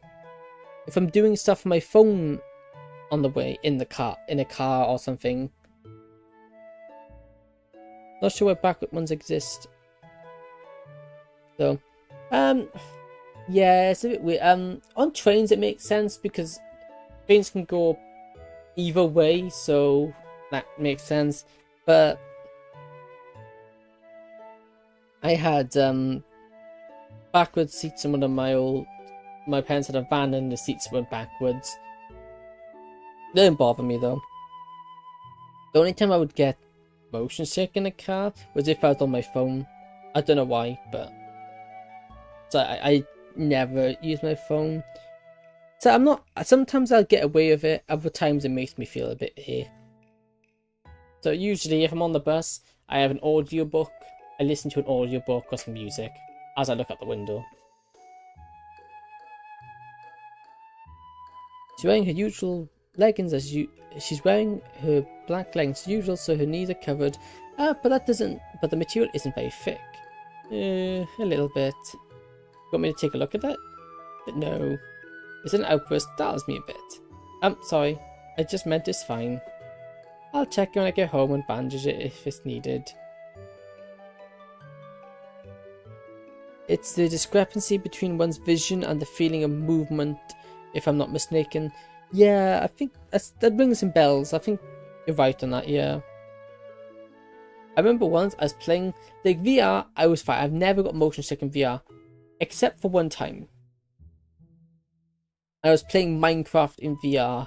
I don't know what it was, but that made me feel very motion sick very quickly. And I don't know why, I played other games which were very movement intensive and I was fine. But Minecraft? I couldn't. Alright, if you're sure. Sorry. What for? Bites her lips and twists her bag's handle around in her hand. I'm making you worry. You've already done so much for me today and... well, I just feel guilty. You have nothing to feel guilty about. Worrying is what friends do, right? And that goes for everything else that happened today, too. As your friend, I like helping you out when I can. I get it. Thank you. Yeah, of course. Ugh, this has been so embarrassing. You just had an unlucky day, is all. Try not to worry about it too much. Easier said than done. Yuri muttered his last statement to herself, probably intending for me to miss it. Conversation faded after this, leaving us simply watching the scenery blur by outside. Although we're not talking, it just feels right. Just sitting here together like this. After a while, though, I decided to break the silence. It's nice to be physically with Yuri, but I want to continue getting to know her better. By the way, it seems like exams are coming up. Seems like we've been talking about them more and more lately. Sorry, we can talk about something else if you want. No, it's only natural that it'd come up in conversation. After all, we are students. Yeah, I think I've just been thinking about them more often because I think things will go well for me this time. Yeah, I had an exam this Friday.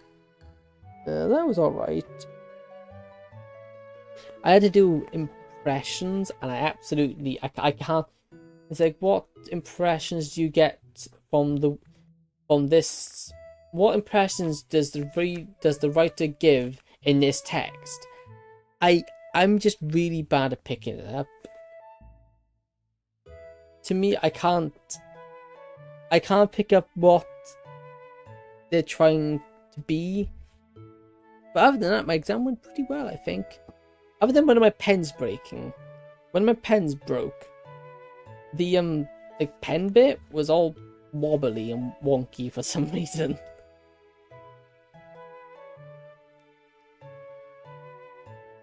What do you mean by that? Well, I guess you could say that I didn't like to think about them before. It's such a drag, you know, and I'd rather just distract myself than study. Always gotta carry some spares. Luckily I did. Well, fun fact, I went and bought a pack of 20 because somehow this year I have lost nearly 5 pens already. Somehow. I keep losing my pens. So I went out and bought a pack of 20 and I've already managed to break one. I don't even know how I did it. It was fine. I put it in my pencil case, then it wasn't fine. So at the moment, I got my box of 20 on my desk right in front of me. So I can keep replacing them as needed. I'm also puzzled. Yeah. That's pretty much... Yeah, I don't know how I do it. It is a problem. Like, I lost my gloves. Well, I lost one of my pair of gloves because I do gardening. I lost my pair of gloves. I'm like, oh, that's weird. Okay, I'll grab my spare ones from the shed. I had 2 pairs. I actually had 3 pairs. Yeah. So I grabbed my second pair and put them in my bag. I was like, okay. And I never found a second pair of gloves, which was a bit odd. So I'm like, okay, I'm cleaning my bag up for the exam because they're a bit funny, and I don't want to be carrying on because I had like 3 water bottles in my bag, which is quite heavy. So I thought I clean my bag out. You know, I was like, oh, I had my gloves were in my side pocket, so let me go put these in my bag because I don't want them in my side pocket when I'm in my exam. I opened it, I'm like, huh. There's also as I open it, I'm just wait a minute. There's a pair of gloves in my front pocket as well. Turns out I had both pairs of gloves with me the entire time. I just thought they were both the same pair of gloves. So yeah, that wasn't my best moment. I also had a panic that I thought my wallet might have got stolen because I was walking to the bus stop through town. It's not a particularly nice town. A pickpocket. That's the reason assumption, though. Yeah. That's. I was walking through town, and it's not a very nice town. Pickpocketing is quite common. And I walked up, and I get to the bus station. I'm like, I left my back pocket open. I'm like, oops, I should be fine. So I closed it. I went home, and this is when I was packing my bag for my exam. I'm like, huh.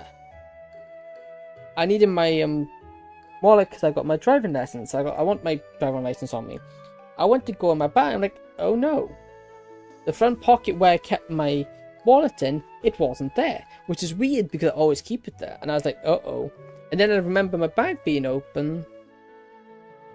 And I'm like, oh no. And then I remember the bag being left over when I walked through town. I'm like, oh no. Did someone nick it? I checked for my tire, I emptied my bag and I could not find it. I'm sitting here like, what am I gonna do? I've got a test. I got my theory test. If I don't have my license, I'm gonna be in trouble. I need my license for that test. I'm like, oh no, this is bad. And then I had a moment like, wait a minute, it might be in my coat. And luckily it was. I was like, in that moment, it was starting to panic because it's like, I often have those moments of panic of losing something, even though I'm just overreacting. Yeah, in the moment, it's like, that's not good, that's not good, that's not good, that's not good. And after the fact, it's like, I really just need to panic that much. But, what can I say? It happens a lot. Echo. Where were we? What were we even doing? I lost track of what we were doing in Doki Doki. Oh yeah, we're talking about exams. It's fine now. Though, I've recently gotten a lot better at concentrating on studying and stuff like that. And I'm pretty sure that reading has definitely played a role in that. Yuri tilts her head and smiled. Really? That's wonderful. I'm glad you helped me get into reading. I also lost my box of tea once. And then, because there's a bunch of stuff underneath my bed, my grandmother came to go get something out from underneath the bed. And lo and behold, my box of tea was under my bed. Why my box of tea was under the bed, I don't know. Why I put it there, I also couldn't tell you. But for some reason, it was under my bed, because obviously that's a normal place to put my tea. But I lost that. I've been looking for it for ages, and I just could not find it. And it was underneath me the whole time. Oh, wise VTuber, give me the courage to continue playing this game. Oh, I'm not very good with inspirational words, but it's, as much as I'd like to say it'll be fine, it's not that bad. Oof, like, yeah, this game gave me a lot of trouble first time playing through it. The amount of jumps this game gave me, it was not fun. This fan game is very nice because nothing that crazy happens. But my goodness, this game caused me so much anxiety. I hated it. I can't get past Act 2. I don't blame. It is horrible. Act 2 is horribly. It's horrible, but I also like it for that fact. It is really the whole.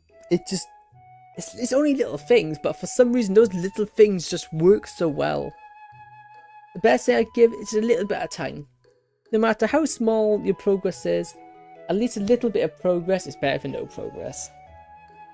Just do it until you're like, I can't do anymore, and then take a step back. Then do a little bit, and then back out. You have the bonus here. If you're not, you do it because you're playing in your own time. You don't have to worry about being on camera, so you can take as much time as you want. But since I stream it myself, I couldn't exactly do that myself. But I would just recommend taking it slow and steady. That's also kind of why at the moment I've been doing more chill games on stream. Although, hello, welcome to stream. Welcome to my stream. How are you doing? Yeah, so I tried, but I do recommend finishing the game.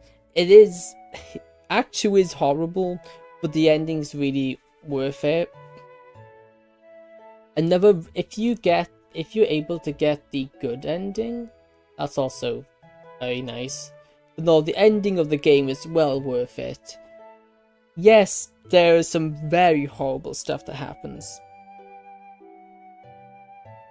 Would there be any jump scares in Act 2? Yes. There are a few. Although, I will say, there's warnings before they happen. Usually, most of them, I would say about 70% of them, there is some warnings before they go too crazy. Yuri's a bit in your face, but there's usually signs before it gets crazy, or before something jumps up. Usually.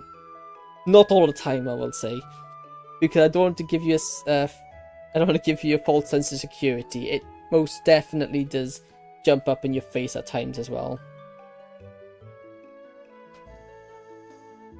But I would recommend playing it.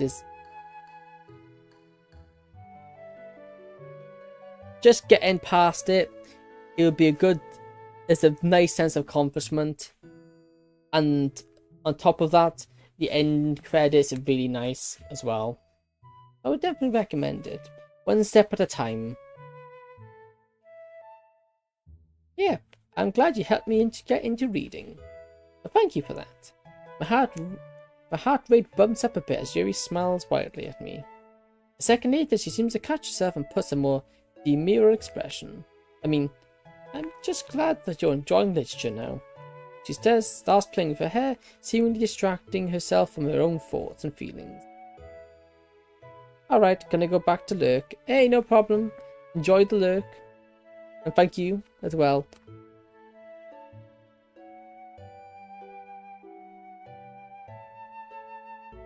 But I'm surprised that you couldn't concentrate before this.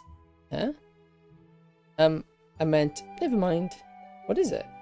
Well, you seem to be able to concentrate on video games and manga just fine. Ah, sorry for being so blunt. You're fine, I'll have to admit that's true, but it doesn't count. Concentrating on a hobby is totally different from doing something you dislike. Well, that is true.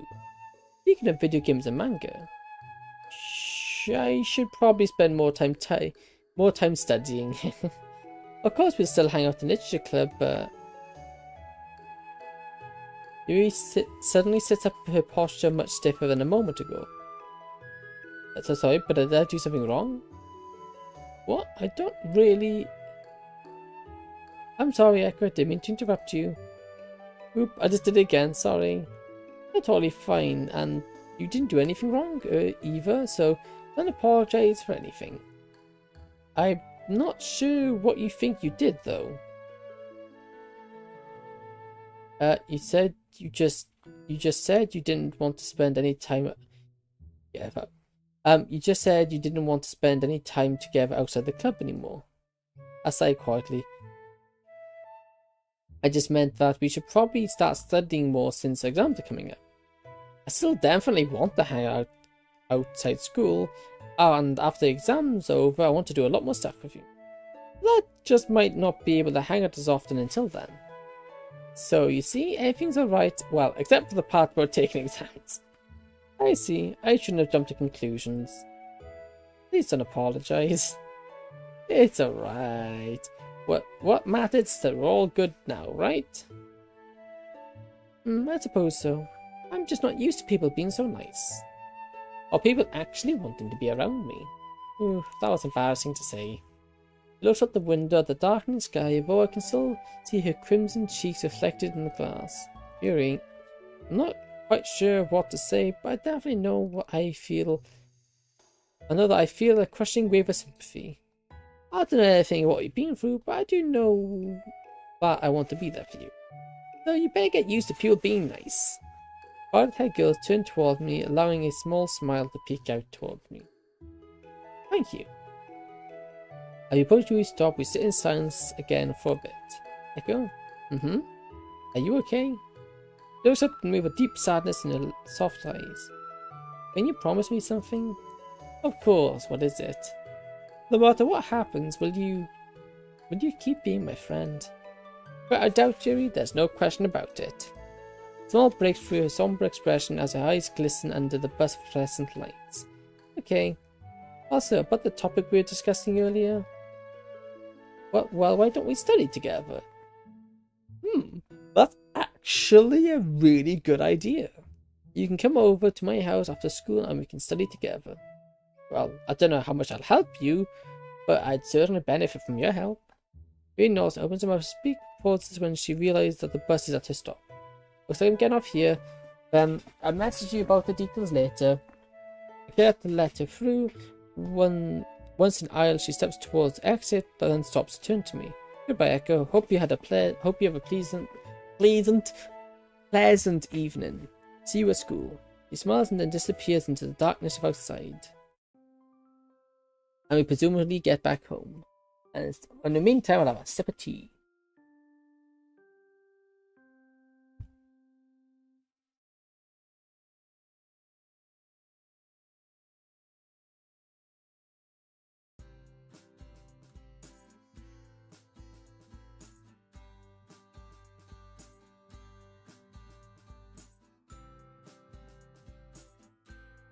Oh, what does this transition screen mean, by the way? The transition screen just means the passing of days. It means the end of that day. It's a bit inconsistent because it means the end of that day, or the end of that, like, what's the chapter, I guess would be the best way of describing it.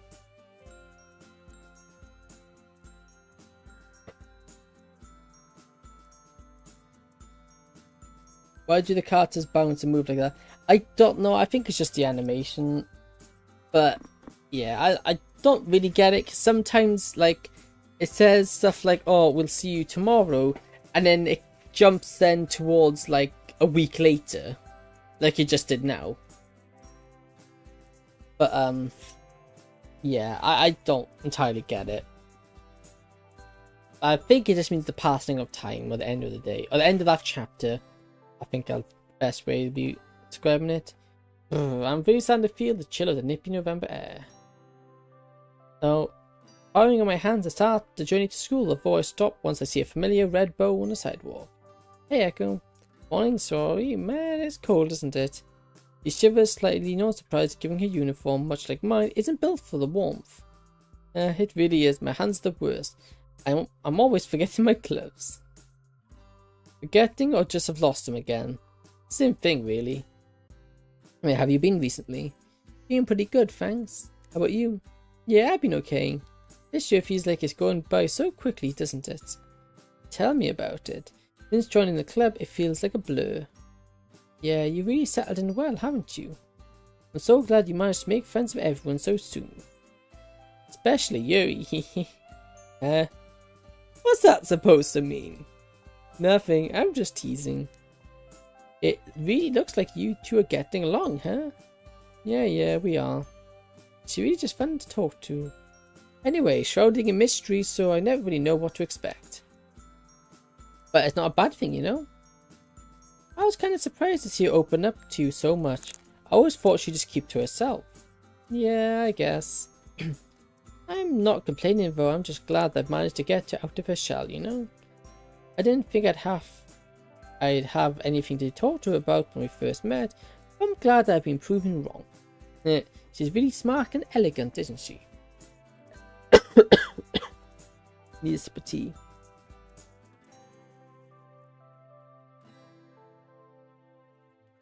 My throat is getting a bit dry after all the talking. Yeah, that's for sure. I've never met anyone quite like her before. I was kind of scared that she'd be really judgmental because, well, we both know I'm no poet, nor do I have an intensive taste in reading.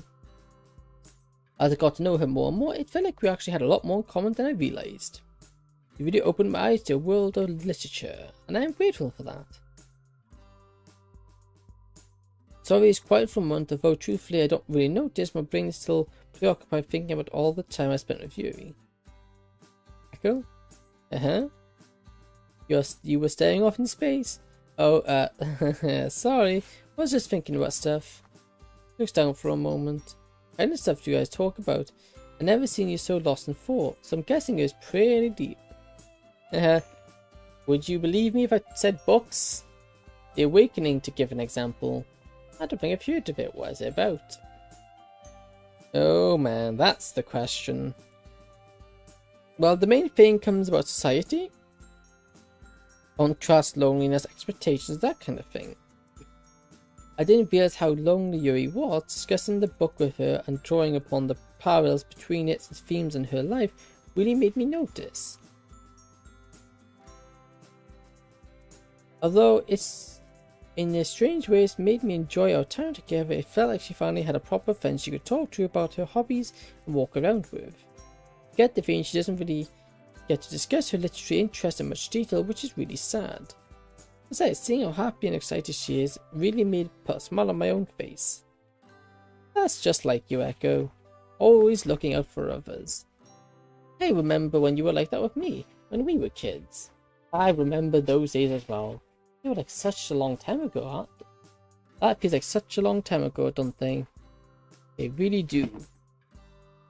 Our conversation is cut short by the school looming in sight. After bidding each other goodbye, we both make our way to our represented classes. The half an hour has passed since the start of lesson. After explaining the task, Sakura has left us to our own devices while he sits at the front marking some papers. It's amazing how much more engaging the material is when you actually have an interest in it. I can't exactly say I'm a history buff, but spending time with Yuri, especially when we talk about themes, has made me appreciate what the world was like during the previous century. It's easy for us to see now, but back then no one realised Germany was breeding ground for hatred. Everything going alright, Echo? All good on my end, sir. You were right. This century is really interesting. Of course. Although it's rather unfortunate just how I'm limited to just how much depth I can go into, given that this is a high school class. Anyway, I want to ask you how you feel about your upcoming exams. Pretty confident actually. I've been doing a lot of reading, so I'd reckon I'll do pretty well with the essay subject. Well, in that case, I expect your history marks to be a true reflection of how amazing your teacher is. Sorry, teacher humor. Anyway, that's encouraging to hear. How about the science and mathematics? Well, not my strong suit, but I've had a few study sessions with Yuri, and I'm hoping she'll help me consolidate my knowledge. Ah, study sessions. You're adopting a very commendable approach to ensure you're a well-rounded student. Has nothing to do with you wanting to spend more time with Yuri, I assume. Just teasing. But for what it's worth, take it from me, you'll definitely kill two birds with one stone. He winks and chuckles to himself, a warm flush curses.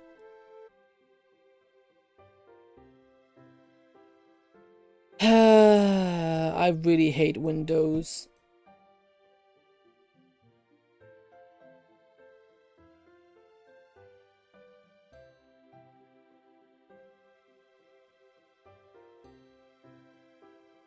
You know, I really dislike Windows. It's just so dumb. For some reason, it just keeps disconnecting me. That's the second. It keeps disconnecting my USB. It doesn't like my thing for some reason. Well, yeah. With the sound of the bell ringing in my ears, I pack up my things and head for the club. After walking in, waving hello to the girls, I take a seat. Soon after, Monica kickstarts the session. Okay, everyone, as you're all aware, exams are coming up, so over the next few sessions, I think we'd best you put these sessions on hold. I know no one really wants to, but unfortunately, I'll be too busy to run them, unless someone else wants to run these sessions in my place. There's a general murmur of conversation. It wouldn't really feel the same without you, to be honest.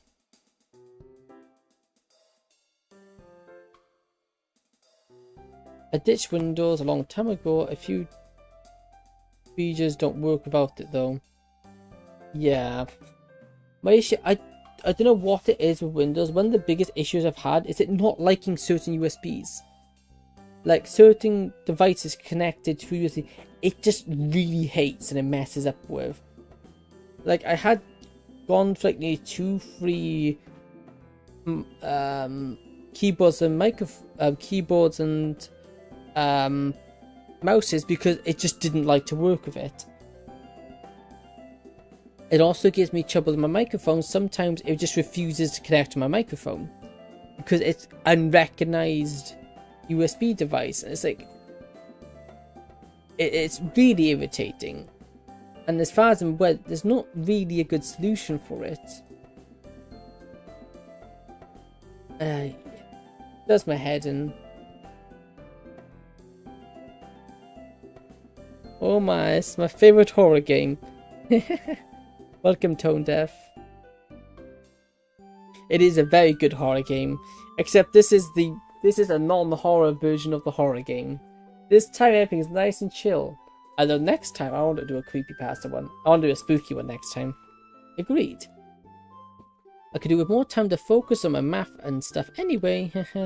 As much as I enjoy these sessions, we really don't help out with that. How about you, Sorori Natsuki? Yeah, it's a shame, but I understand. Fine by me. We need to have a Christmas party though. Like we did with Halloween. We can definitely plan that after our exams are over. For now though, let's share the poem, shall we? That was kind of a good session it ended on for now, guys. See you all soon. Oh, and sorry, you wanted to talk? With that, I head for the door with Yuri in tow. Ironically, I find myself thinking a story this time as I walk home with Yuri. What does she think when she walks home? And I feel guilty walking home with Yuri instead of Sorry. But Sorry stayed behind to talk to Monica after the club meeting ended, so... which makes it perfect. Yeah, I suppose. What was I talking about? Yeah.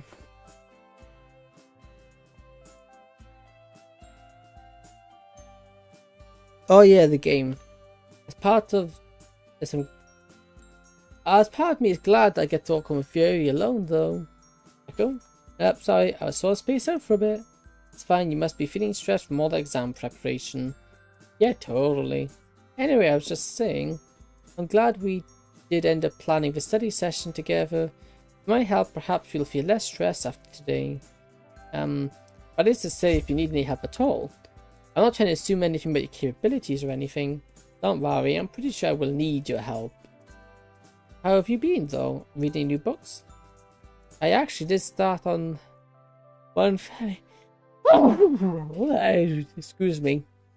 I apologize I deafened anyone. That was not my intention. That one very recently.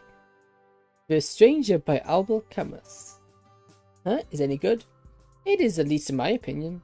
Simply put, it's about a man who feels like a stranger in society. He's overwhelmingly indifferent to life as a result of freely disregarding social norms. I don't know if you're familiar with Camus, but he wrote a lot on the absurd. Oh, what, like riddles things? More like abstractity in a philosophical sense. Well, he doesn't expressly speak in it in A Stranger, but the novel is heavily entrenched in the themes of absurdity. And they're shown through several intimate irrationalities of humanity through the plot's events. Funny enough, the main character only finds happiness after realizing there is no inherent meaning to life. Not that I find it funny or anything. Jeez, she's always overthinking her words. It's cute when she gets frustrated, but it also makes me worry for her. Well, I'll do what I can to distract her from her nerves. So absurdity comes from a lack of purpose in the universe then?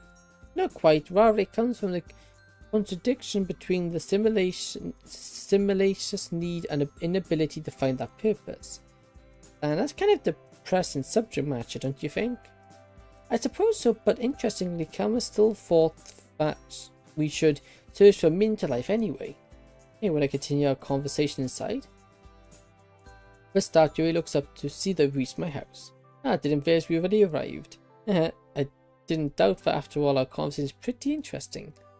Make our way up to the front door as I rummage from my bag for my keys. Right, there they are. The lock movie turns with a sharp click, and right we're in. That's my bag on the couch while Yuri places her gently on the floor. I'll just stretch that yawn breaks free across my face. Tired already? She sits down on the couch and smiles at me with a gentle chuckle.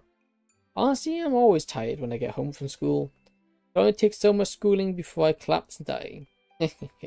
I suppose I need a defibrillator ready for when we start studying. Hope you know CPR.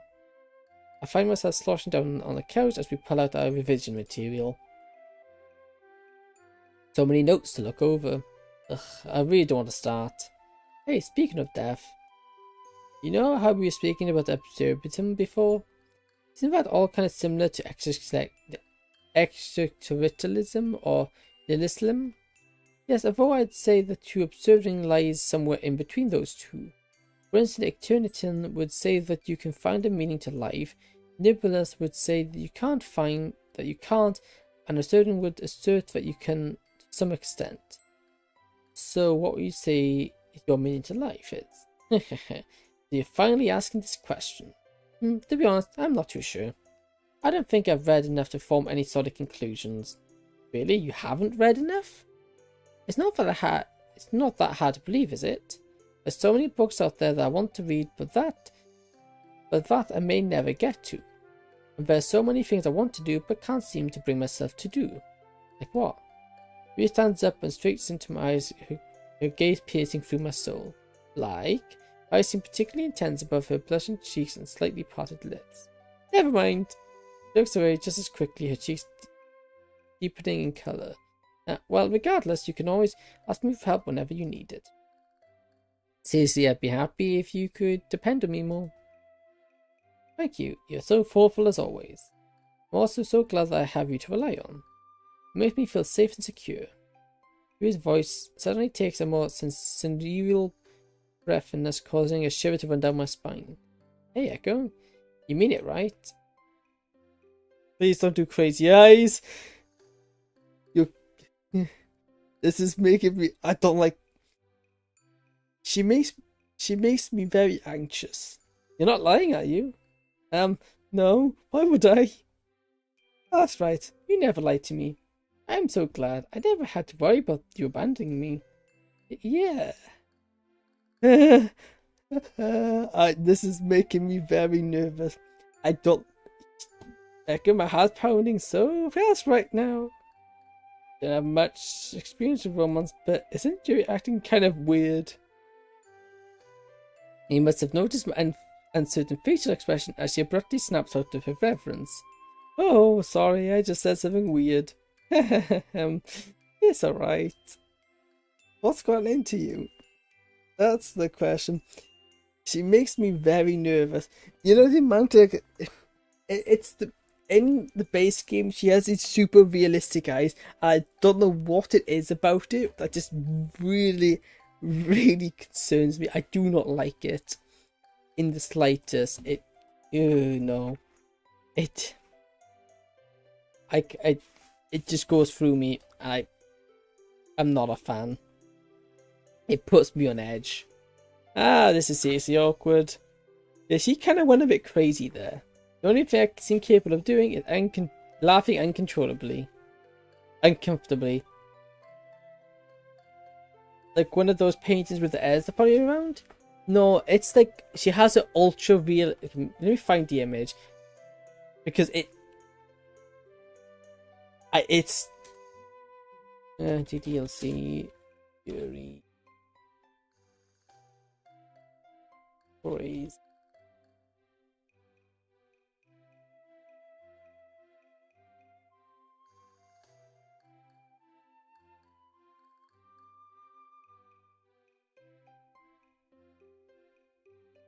The ultra realistic eyes, and well, she has two kind of crazy eye expressions. We have this one. Let me just get you change download.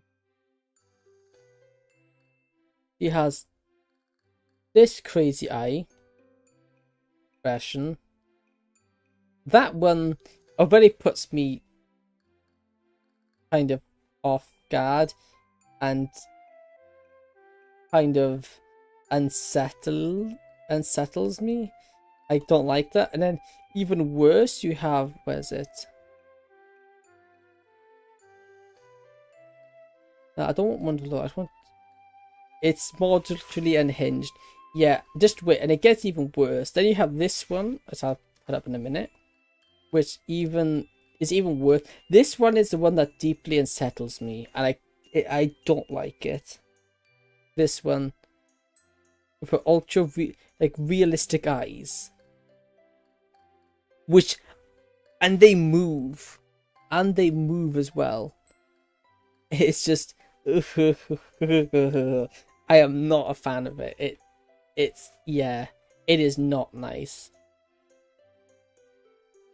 Which, yeah, concerned. I don't like it. It really makes me feel, it's a bit uncanny. It is. Having that, let me get safety story back. There you go. That's safety story, just in case something unsafe for YouTube or Twitch comes up. Alright, we'll continue. A bit uncanny, definitely. Let's just change the subject. There's nothing strange about showing gratitude, so don't swear at it. Could have been an internet artist or something, though. Maybe. Yeah, anyway, really. Okay then, thank you. Anyway, we've got to get started on studying before it gets too late. After all, that's the reason why you're here, right? Ah, yes. Spread out textbooks and notes on the coffee table to begin deciding on where to start.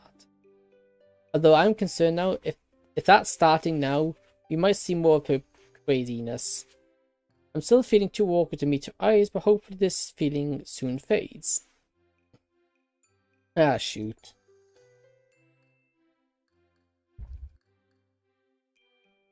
The pen that I've been spinning twirls out of my grasp and clatters across the table. Yuri jumps a bit, startled by the sudden noise. She must have been concentrating hard on her problem sets. It's no wonder she's a better student than me with how incredibly focused she can get. Well, it's not like I can set the While high or anything, she's just very diligent. Seems virtually immune to distractions and boredom. And like me, my mind probably wanders 80% of the time. I can agree with that. I'm the same. It's been a while since we started, hasn't it? She looks, pacing up how bored I am. Yeah, we actually got a lot done. Thanks for your help with maths and physics, by the way. Ah, you're welcome. Helping you solidify everything in my mind anyway. You don't give yourself enough credit. You're a real lifesaver. Thank you. I know sometimes I have a hard time accumulating my thoughts on certain topics, so just let me know if you need me to explain something again. Well, I think I got the gist of everything now. Let's make gurgles before I continue talking about homework. On another note, how does dinner sound? Oh, I wouldn't want to impose. Come on, I'm going to be cooking myself anyway. What's one more mouth to feed? Well, if you're absolutely sure. Of course I am.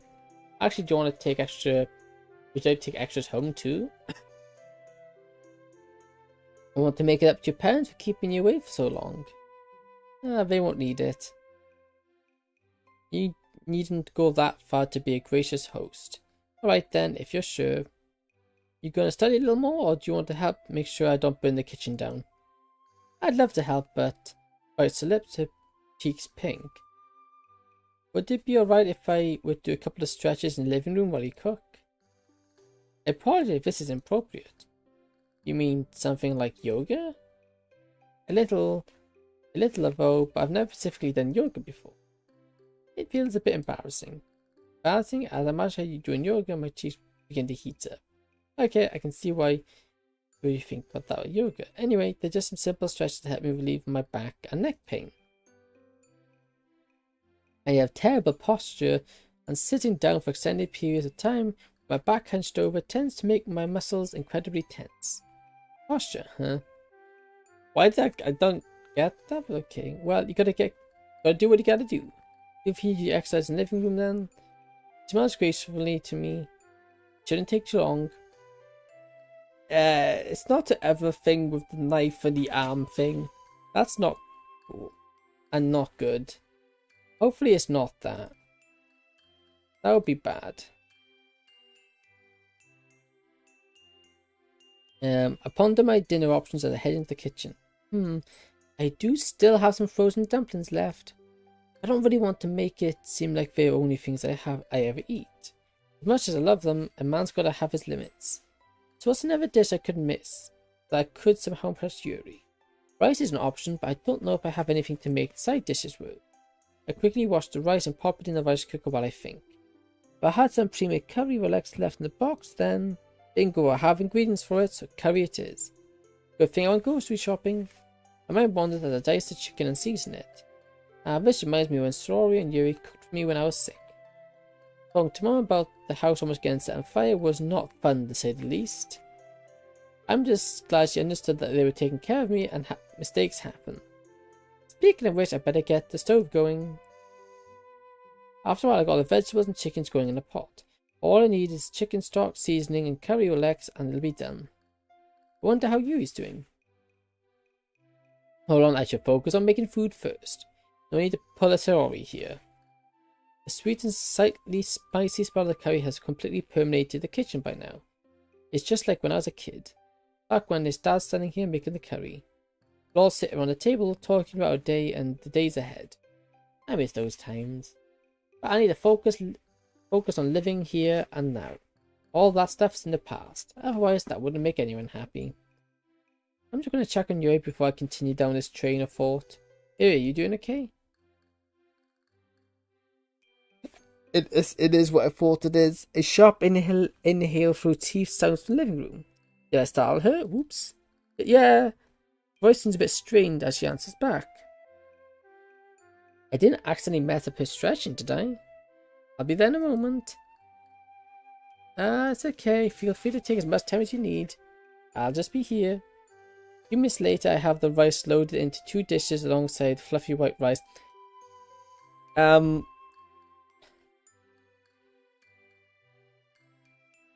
I have a suspicion she was doing something with her knife and her arm. As As if on cue, Yuri finally enters the kitchen, stiffening the air appreciably. Apologies for taking so long, Echo. Nah, it's fine. I made curry before, so I've got this. Looks great though. I haven't had Japanese curry in a while. Well, feel free to dig in then. He smiles as he settles down into the meal.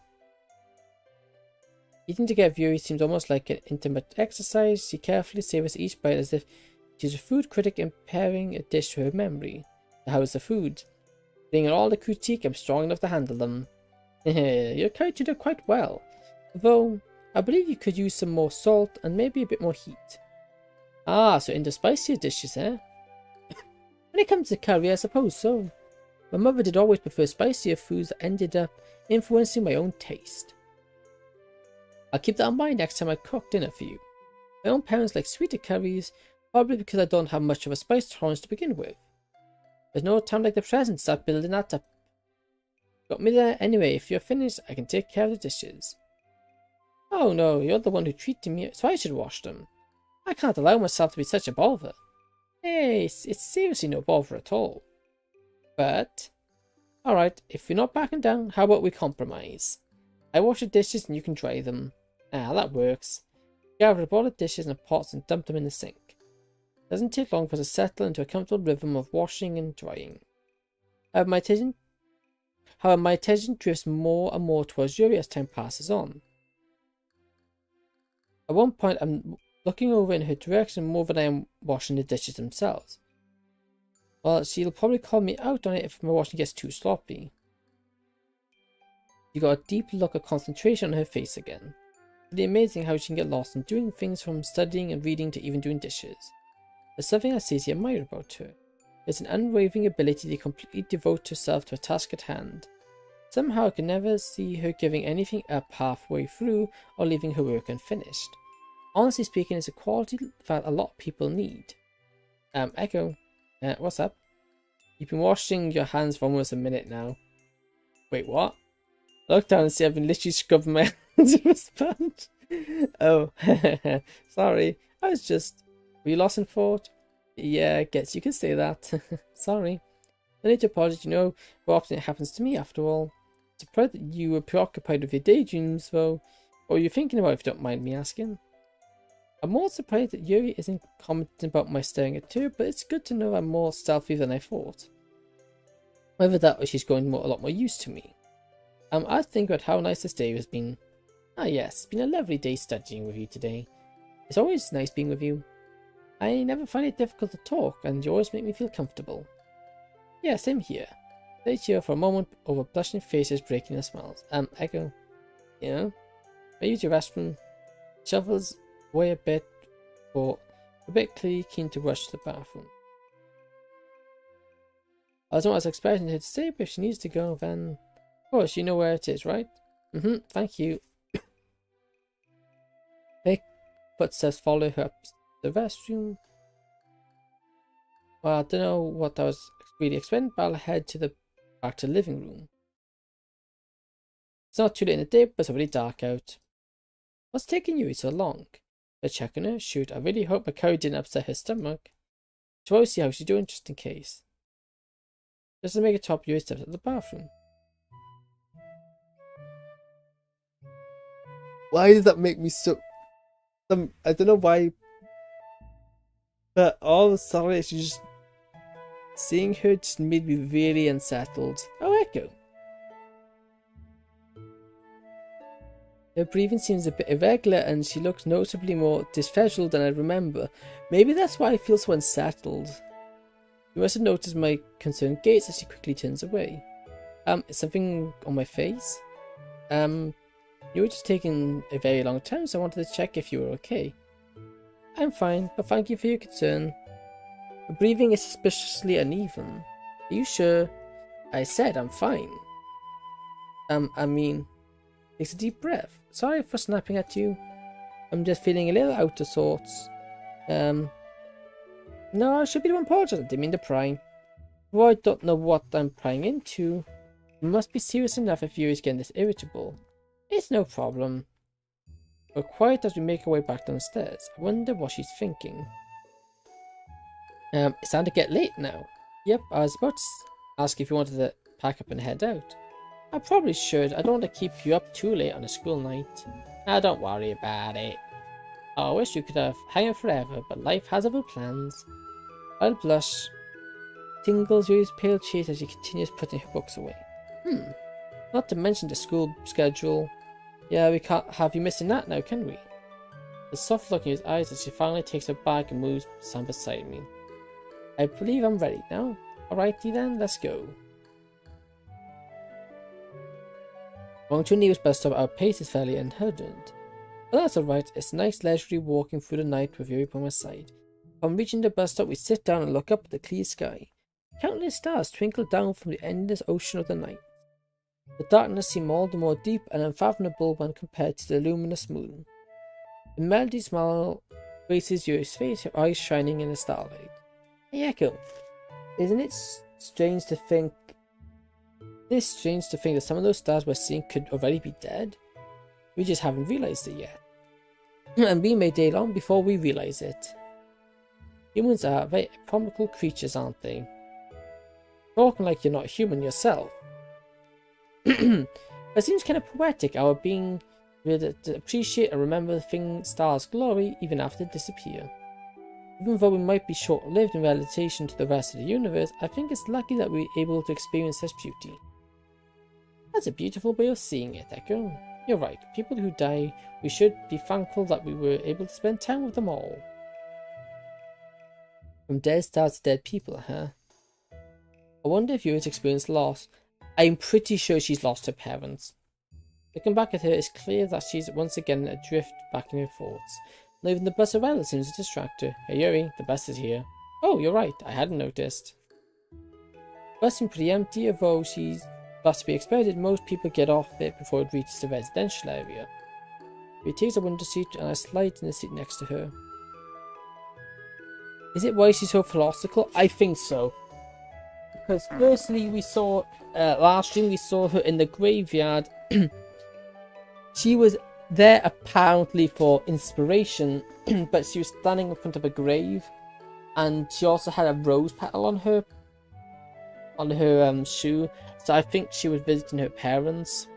And if we go back to when I did Natsuki's Saori's route, she mentioned Natsuki's peace lily, which she gifted to her as a Christmas present. It was a bittersweet present because it brought up old memories when she had her parents around for Christmas, saying that they weren't around this year for Christmas.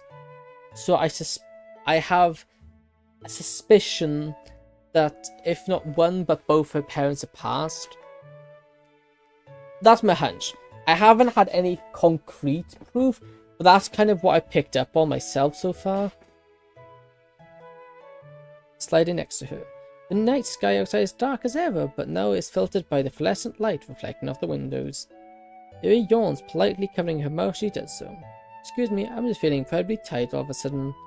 Yeah, same here. We're pretty productive today, aren't we? Almost later, the two of us swaying gently along with the bus. Without a word passing between us, Yuri starts leaning on to me. At this point, my nose is filled with the scent of lavender, mint, and lilac. Well, I might not be sure what scents are exactly, I know that it smells nice. Besides, it just feels so right. I can't help but feel totally relaxed, and the warm fuzziness inside me causes my perception of time to slow to a glacial pace. Yuri suddenly sits up with a jolt. Sorry, didn't realize I was dozing off. It's perfectly okay. I can't stay awake and keep an eye out. Let me try it again. I can stay awake and keep an eye out for your stop if you want to close your eyes for a bit. No, I'm fine. She sure doesn't sound fine. She practically can't keep her eyes open anymore. I'm not sleepy at all. Voice has dropped onto the mirror and she hastily makes an attempt to rubbing the sleep from her eyes. Wake me up if I fall asleep again, okay? Alright, I got it. With that, we fall into a cozy silence. In a few minutes, Yuri nods off again. Feels utterly warm beside me is making my heart race. But there's a certain tranquility about the vulnerability of her expression when she's sleeping. You must have really tried Must really tired to completely fall asleep like this. Pain to interrupt her well-deserved sleep. After all, she's helped me a lot today, and she should get her rest. Plus, it feels really nice to have her sleep with her head on my shoulder. Well, she did ask me to wake her up again. She might be too polite to sleep against me, but then again, she might also want me to respect her wishes. I'm probably overthinking this. This is an option. Let's just let her sleep. You know what? I'll let her sleep. She's too peaceful for me to disturb right now. Property be damned, I'll let her sleep on me for as long as she needs. It is a bit heavy on my shoulder, but at the same time her warmth makes me feel light inside. Man, I can't believe Yuri is actually cuddling up to me right now. Before I joined the club, I never would have guessed that I'd get so close to anyone before the year ended. I'm definitely going to save this quiet moment for a while. It's been a while before Yuri's eyes fluttered open again. Echo? Yuri's brought an embarrassment look in her face. Did I fall asleep again? Yeah, do you have a nice nap? Looks at me rapidly. I thought I told you to wake me up. Hey, you didn't say when. Besides, I was going to wake you up when we got closer to your stop. A quiet sigh escapes her lips. You know what I meant. Don't worry about it. It's nice to see you get some rest. I've got a duty to look after you as a friend too, right? I suppose. Sorry, I'm just particularly irritable tonight. Well, everyone has their bad days, plus if this is you and you're feeling irritable, then you've got the patience of an angel. And regardless of how you feel, I always try my best to protect you. She looks away bashfully at my comment, her face red. Oh, it looks like I'll have to get off soon. I must have been asleep for a while. The bus nears you stop. She goes through her bag to check everything's in place. Didn't forget anything, did you? No, thankfully not. You want me to walk you home? No, I wouldn't want you to go that far out your way. Looks down from one, scuffing his shoe against the floor. Thank you. What for? I was hesitating before she answered, but eventually shoots me a bittersweet smile. For putting up with me, perhaps. There's nothing you need to apologize for. I had a great time with you today, and I wouldn't change a second of it. You're always so caring.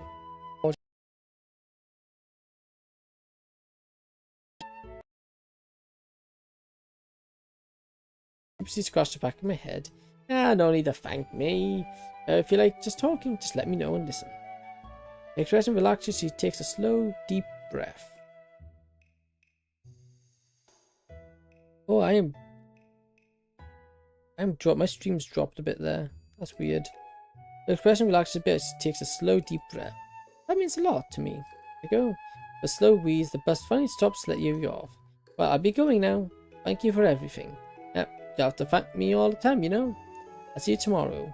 Waving one last time, you ducks out the bus and the cool night's air. I'm gonna quickly go turn my light on. Getting a bit dark. Like routines. Because it's back, yeah. The menu's back. No, it's just it's falling off. For goodness sake, I've done it again. No. Some reason my well, no, not some reason. I've got on my curtains there's these little things that hold them all nice and bunched up. Except I've managed to pull it off somehow. I'm gonna go put it back here. I'm very good at accidentally doing it. Also, on my windowsill, I've got like 18 chili plants. Ooh, there's some fresh chilies on them, and they're looking very good. One's getting very nice and big as well. It hasn't turned colour yet; it's still green. But there is. Maybe it's a green chili then. I don't actually know what chili plant it is. Although not really, only half my chilies are side fruiting. I don't know why. I'll have to give them a water tomorrow. They're looking a bit dry. They need some water. Still got my tea. The bell? Bell rings, signaling the end of another school day. As usual, the sound of footsteps and scraping chairs fills the air. I stand up and make my way to the club. Oh, it's the club back open again. Push the door open. Air immediately fills with sounds, so it sounds like an argument, given, seeing as I could Natsuki's voice down the corridor. And who's her unfortunate opponent this time? Of course. Yeah, all I'm saying is that cash would be a perfectly viable option to give as a present. But isn't that a rather cold and problematic present? I slide up to Monica and sorry, how did this one start? I was talking to Monica about having Secret Santa for Christmas. It led to the conversation of gifts, and Asuki mentioned she wouldn't mind receiving money, and here we are. We all watched as the two continued to squabble, both of them still very adamant about their positions. Are you gonna break it up? I could. I think this counts as a debate rather than a full-blown argument. I'm hoping it gives me gift ideas. Then back to a verbal sparring session. There's no point in putting it all into. There's no thought to put into it. All you're doing is telling the receiver to buy their own present in light of you taking the effort to do so. And what's the problem of giving people money? I'd be way happier getting money than something I don't need or want for Christmas. You can't do everything with money. You can do anything with money. Anything, and you won't have to worry about what to do with a present that you don't want. This seems tasteless to me. There's no Christmas spirit involved. Christmas is supposed to be more than just gift exchange. What about people who don't know me well, or don't know what to get me? Are they just supposed to ask me what I want? That ruins the surprise too, and at that point I'd rather cut out the middleman and just get the money and save the present. In that case, they should just try to subtly get to know you better or ask you if one of your friends. Yeah, because that's so easy to do. And what if I just flat out want money as a present because I don't need anything, because I want to save up money for something big to get myself? That's not the point of presents though. Okay then, what's the point of all of it, huh? As I said, the point is to show people that you care for them by gifting them things that you believe they need or want. What if I want money? Now it's doing that one. Geez, sorry for not being rich enough to not worry about saving up for things. It's just not something you do during Christmas. Well, gift giving shouldn't even really be the central part of Christmas. But given that we emphasize it now in modern terms, we should see the process of picking out a present and gifting it to someone as a celebration of all the time you spent with the recipient. It shows that you care enough to give them something personal. Impermanent presents, things that don't last, but they're really just quick and easy substitutes for a thoughtful gift, lifelong gifts. Yes, if you hate impotent presents so much, then why? I'm guessing you don't like food as presents too. I wouldn't say I hate them. Come on, what's wrong with food? It's a perfectly good gift. I mean, I wouldn't mind having sweets as a gift, but items that can be tied to experiences or other sentimentality in nature makes for much better gifts. Shouldn't gifts be more of a long-term value? If you give someone food, they're just going to eat it and within a day it'll be gone. Well, if you get someone a book or clothes, they'll be able to keep it for far longer. What makes you think that food can't have any sentiment attached? You give someone food that you made yourself, there's a lot of thoughtfulness that's going into it. Like chocolates, they're pretty popular gifts. Yes, but not as Christmas presents, are typically suited for White Day or Valentine's Day. And besides, I didn't say anything about not being sentimental. Well, you seem to be implying it. Who said gifts absolutely have to last forever? The Christmas was meant to be more than gift exchange, but it seems like you're pretty hung up on the gift part. Ooh. Looks like this one might be heating up. Glance over to Monica, who shrugged back at me. Should we do something? Well, Monica isn't much of a mediator. It's only because you're taking this tradition and eliminating all emotion involved. Huh?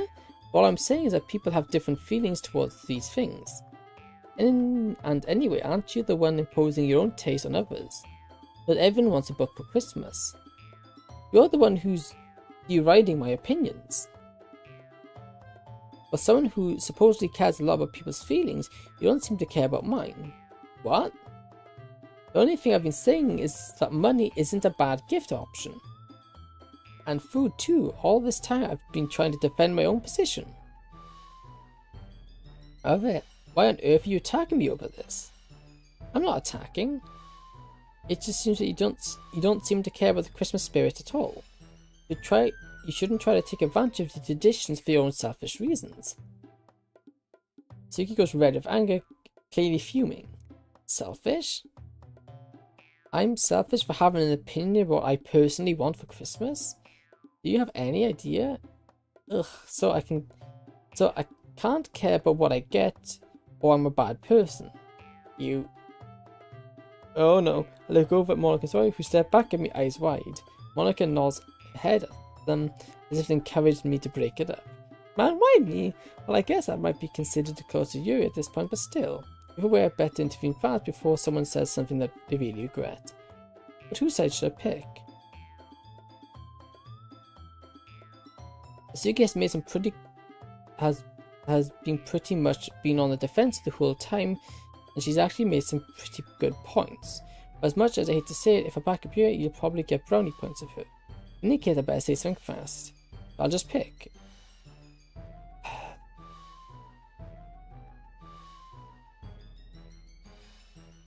Well, I think siding with her probably... see now... Okay, I do this. Hey guys, hold up.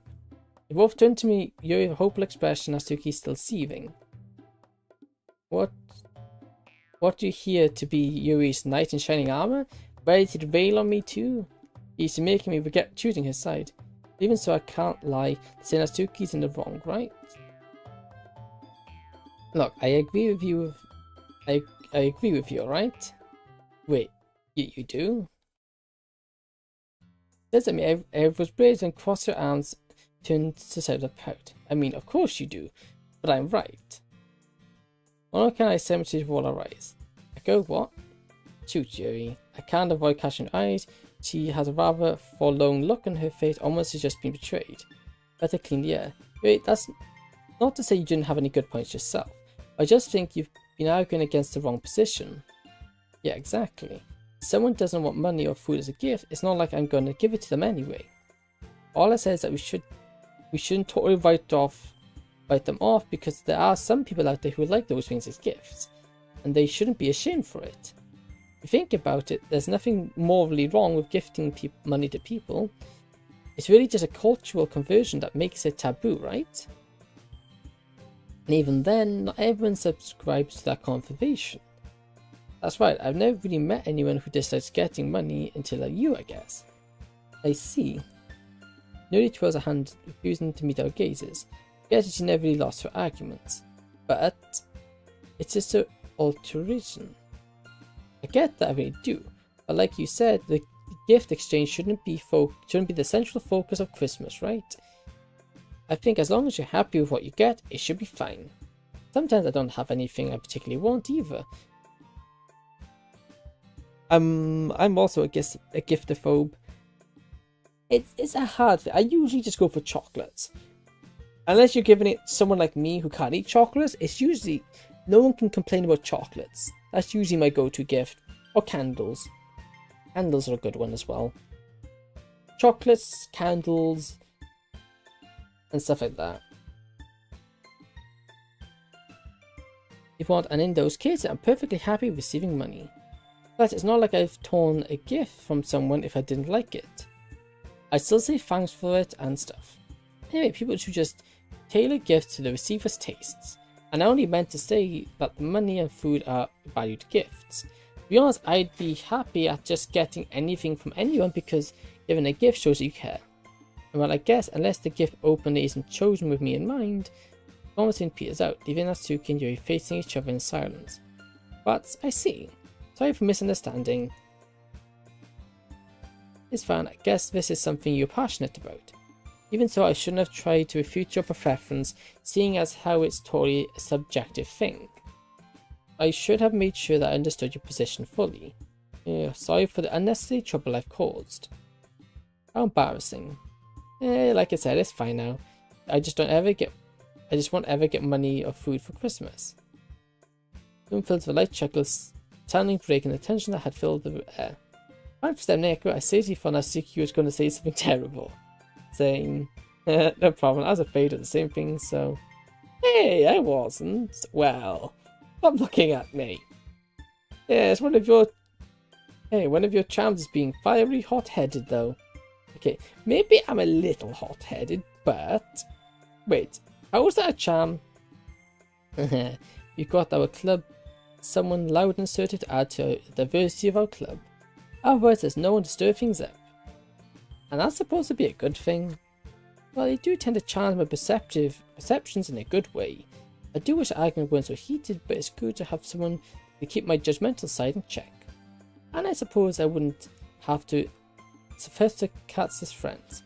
Not to say I'm such a great person that I won't have sophisticates. I don't even know how to pronounce that word. Yeah, same here. But it would be nice to have a butler who'd do anything I want.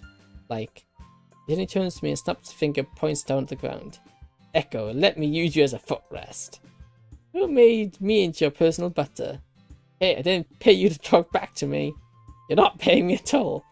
Maybe it's you, Echo's class. There's a butler cafe next cultural festival. You can order him around like that. Yep, I'm gonna make sure that never happens now. Now about a maid cafe, I'd love to see Echo in a maid outfit. That sounds like fun. You know what? I bet I look amazing in a dress. Once again, the room fills with laughter. Okay, everyone, that's over. Since everyone's here, how about we get on track to the Secret Santa? Sure thing. Yeah, my apologies, I didn't realize everyone was waiting for us to finish. Alright. Monica rushes towards the class with a red ribbon and a Santa hat with a faint rustling of paper within. Now don't be shy, take a name out of the hat and whoever you get, who you have to buy a gift for. I'll go first. Santa appears in the box. You never know until you try, actually. Yeah, that is true. Probably not up my avenue personally, but like you said, you never know until you try, I guess. Oh, that's not something I would be comfortable at all doing. Her hand disappears in the box, but she withdraws it after taking a look at the name. It appears she slips it into her pocket. Who wants to go next? I'm surprised she didn't ask who she got, sorry.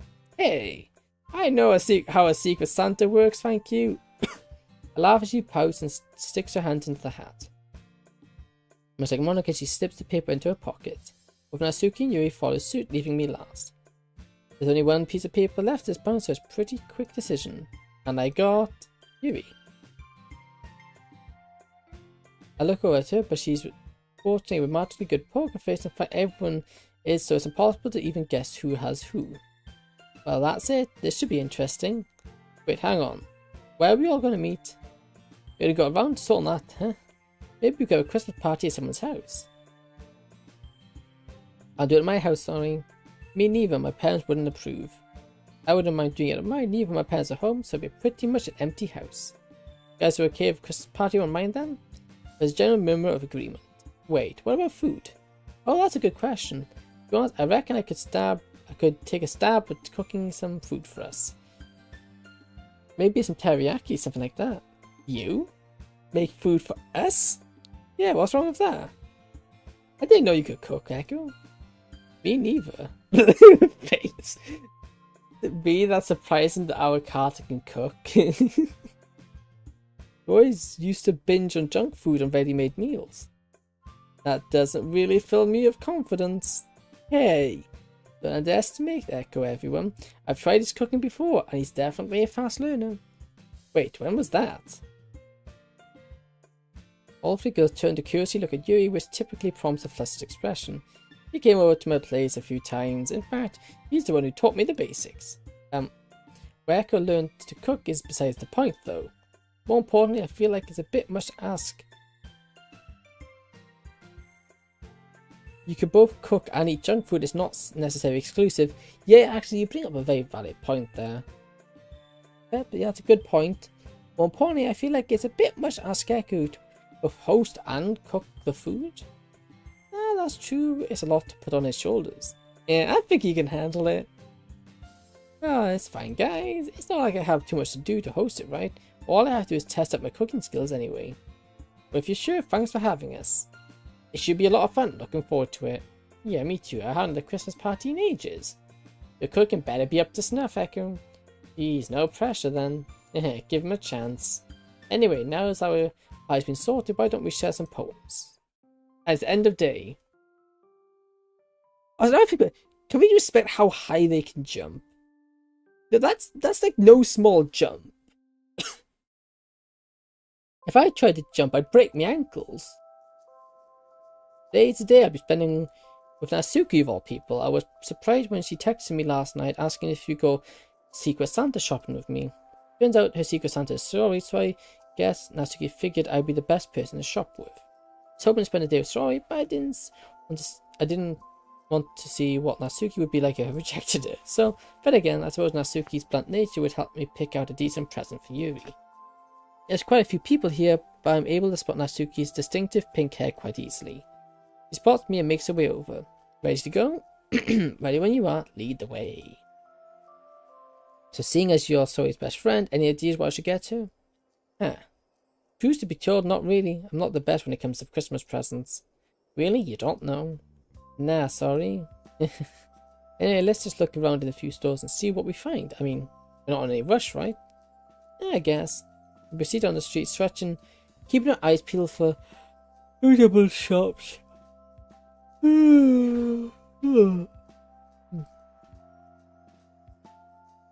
Suitable streets, keeping our eyes peeled for any suitable shops. All the white snow softly falls onto our hands as a lot of other Christmas shoppers bustle around. Wait, this one could work. The other shop entrance is a clothes shop, pretty solid place to start. However, I don't really know what her fashion sense is like. True, don't jump off things more than a meter or two. I had a misfortune not know that in advance. Oh, yeah, that's a meter drop can hurt. Especially if you land awkwardly. Your ankles will not thank you. The snow makes you yawn every time without fail. But has it? Ah, I didn't realize that. Yeah, I seem to yawn a lot. It's only when I do this. This makes me yawn a lot. Doki Doki. I don't know why. I mean, you could just play it safe and get her a new bow. She had that red one for as long as I can remember, so she might appreciate a new colour. Yeah, but let's have a discussion inside, because I'm freezing. Sure thing. I do like the snow. I don't get it very often where I live, but I do like the snow.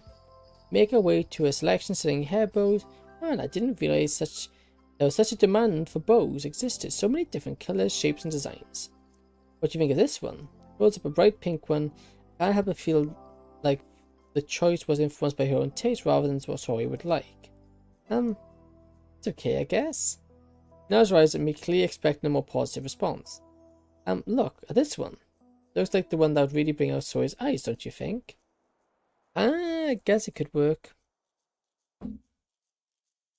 Probably because voicing it requires more. I do that as well when it comes to visual novels. Fair. Yeah, I've noticed some of your streaming visual novels. I've joined once or twice, although usually I don't have time. That's the only thing I don't get. I don't really have time to watch streamers, although I stream a lot myself. It's not something I have time to watch, sadly. I have one, I got one person who kind of got me into it who I watch a lot. Although they're currently on hiatus for a bit because they're currently unwell and then they go on holiday, so they're like on a full week break. I think they're off streaming this entire week. So yeah, but health comes first, which is important. I guess it could work. It just needs something else though. At the moment it's just kind of plain. I want to bring up how the pink bow she showed me was also plain, but decided against it at the last moment. Streaming takes up a lot of time, especially if you do it on a schedule. Yeah, that's what I've started. I'm trying to do it on a schedule, but it's actually a lot of time because like because I'm out most weekdays, I don't get back to like 3 to 4 o'clock, sometimes even 4:30. And by the time I have food, it's then 7, about 6:30, 7 o'clock. And then if I want to edit a short, that takes me about anywhere from 10 to 30 minutes, and then streaming on top of that, it takes up a lot of time. Like, one of my goals for this half term, because I got the entire half term off, I'm going to just backlog a bunch of shorts. That way I don't need to worry about making them. But luckily shorts is something I can relatively chuck together quickly. And I was reading I was watching one of this bigger streamers. I think he's Pirate Software. One of his things is that if you want to grow on Twitch and stuff like that, you need to at least stream something like 4 hours. You need to do at least 4-hour streams 3 days a week if you want to be able to grow, which is like, that's insanely long. Not that I have an issue streaming that long. I do and I don't. It's the reason my issue with it is the fact that it's not the streaming per se, it's the amount of disconnects and stuff that happens in between kind of makes it kind of ruins my motivation for being able to do it, because it's just rather frustrating and I don't really know what I can do to solve that problem. But it's something that always consistently happens, but I'm not sure how I would have stopped that from happening. So, yeah.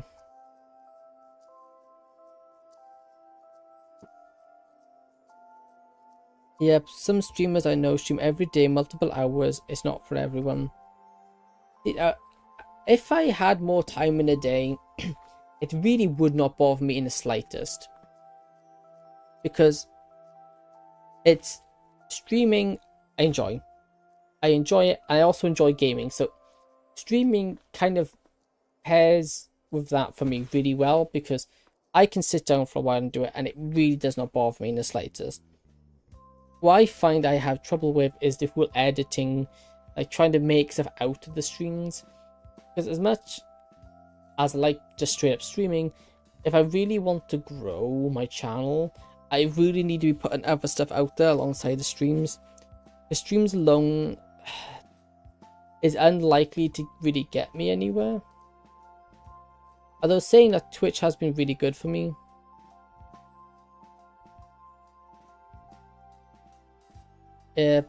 Twitch has been very good. It has very much opened up the amount of people I've interacted with massively. So, which is a good thing. It's just there's a lot. That's one thing I think in eventual, if I ever get to the point where I can make a career out of it, something I would definitely do is probably get an editor. Because it's not something I can really... It's not something I think I can really do by myself, and it's not something I'm good at. So being able to get someone... Being able to get an editor to do stuff for that for me would be a massive help.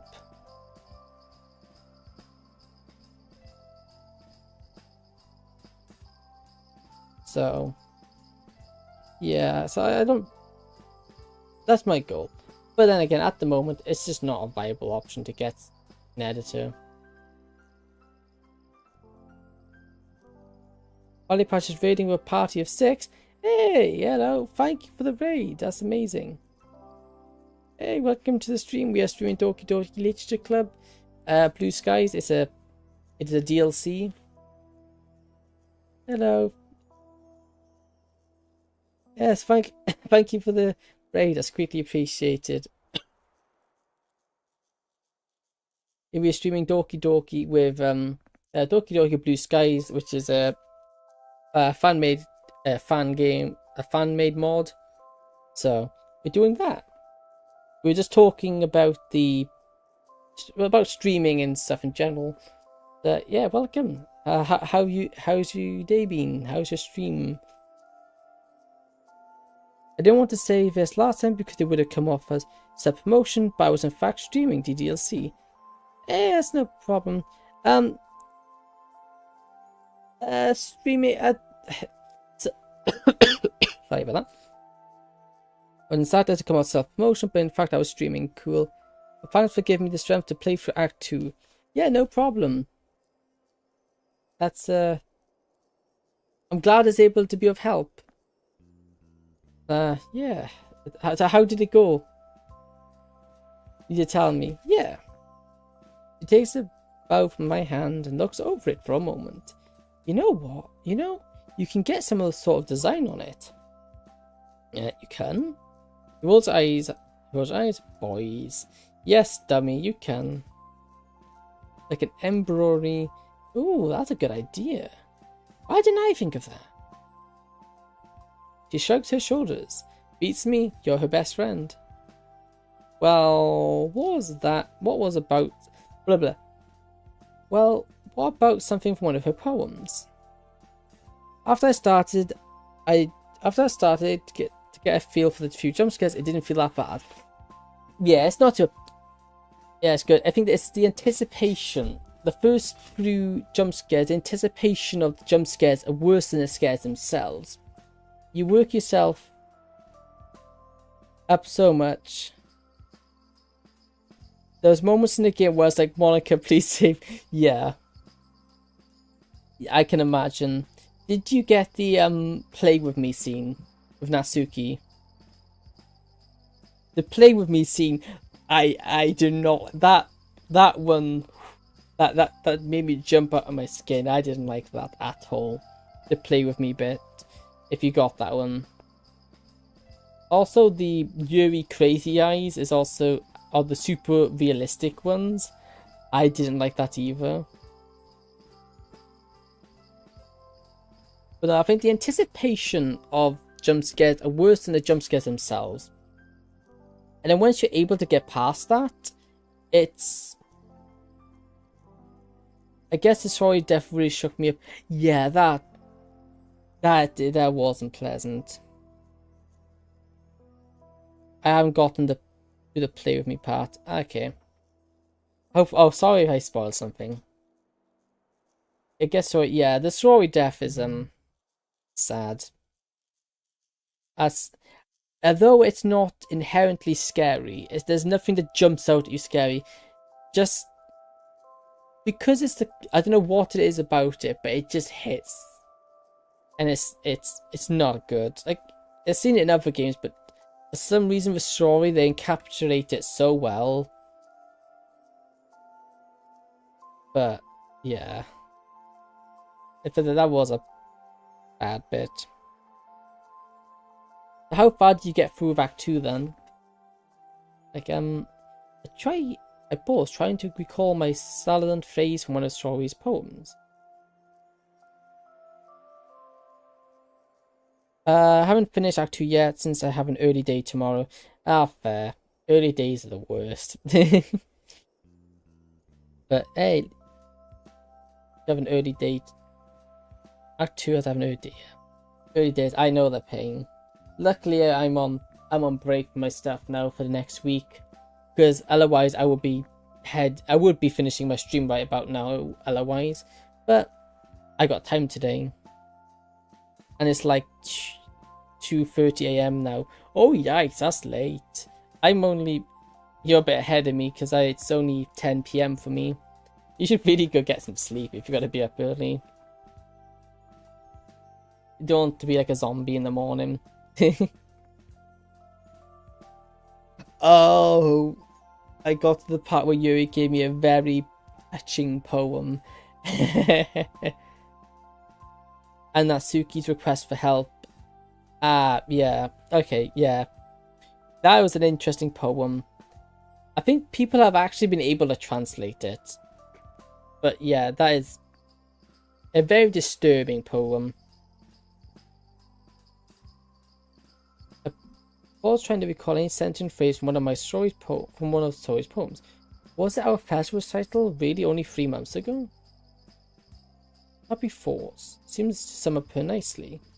I knew I'd find a use for you eventually. No way. Is this a compliment from you I'm detecting?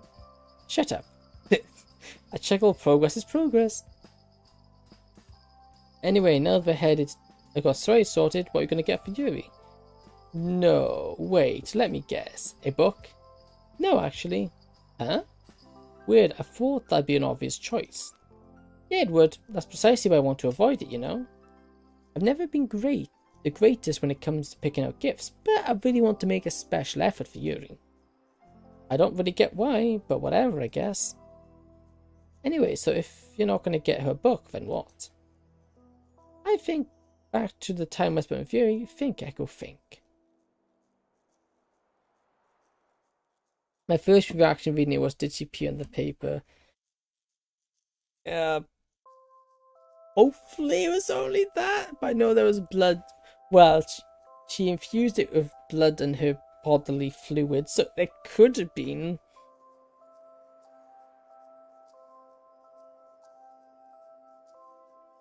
Yeah. I think it's just better not to think about, in my opinion. I feel bad Natsuki couldn't read it. Yeah, I think for her it was better that she couldn't. Try to think something outside the box. It's weird seeing you think so hard. Hey, that's not very nice, Natsuki. Oh, are you playing Doki Doki Plus or just Doki Doki? Didn't even know you were capable of it. I put an unimpressed face. It's almost Christmas, Natsuki. Would it really kill you to show some festive niceness? She probably wouldn't like it anyways. Yeah, I don't think she would like the poem that Yuri made. Plus plus is a good one. Yeah. Do you plan on trying to 100% it? I've done it myself, although I will say it was an undertaking and a half to do. Or do you plan to just play through the game? It would. I roll my eyes and mutter under my breath. Typical. Well, if you don't want to get her a book, you're kind of stumped. All she likes are books and tea, so that's it. Eh? A teapot? Man, how did I not think of that? Because you're a... Come on, I know, just the shop. Depends on how freaked out I get after the first run. Fair. I will say I didn't get any less freaked out going through my second, third, and fourth time. I didn't get any less freaked out. Although what I will say, if you do decide to do another run, even if you don't want to get 100%, I recommend trying to get the perfect ending, or the good ending, where you start a game, and in the first act, you do, let's say, Sori's route, then, no, sorry, you start there, you take a save right at the start of the game, before the first poem, do Sori's route, then do Natsuki's, then do Yuri's, and then finish the game as normal, and you get a really nice ending. You get a good ending then, which is a really good ending. It was nice, and that way you'd only have to run through Act 2 the one time. But the good ending's really good. It was a very nice end to it. Come on, I know just the shop. Okay, jeez. Ooh, oh wow, look at this. This is a cool shop. This is a cool shop. Ah, stream crashed. Oh. Sorry about that. It is... I need to take it up. I need to contact them Twitch support. It is purely a Twitch thing. How do I get these different routes? In the poem game, you go for... You pick everyone's favorite words. So to get the Yuri route, you pick all of her favorite words. So you pick more of her favorite words. So she's the one who likes the poem most. Then after you've done that, you then pick all of Sori's words. And then with Natsuki, you pick all of her words. If it is a bit tricky, there is wikis telling you all the different who's, words of who's.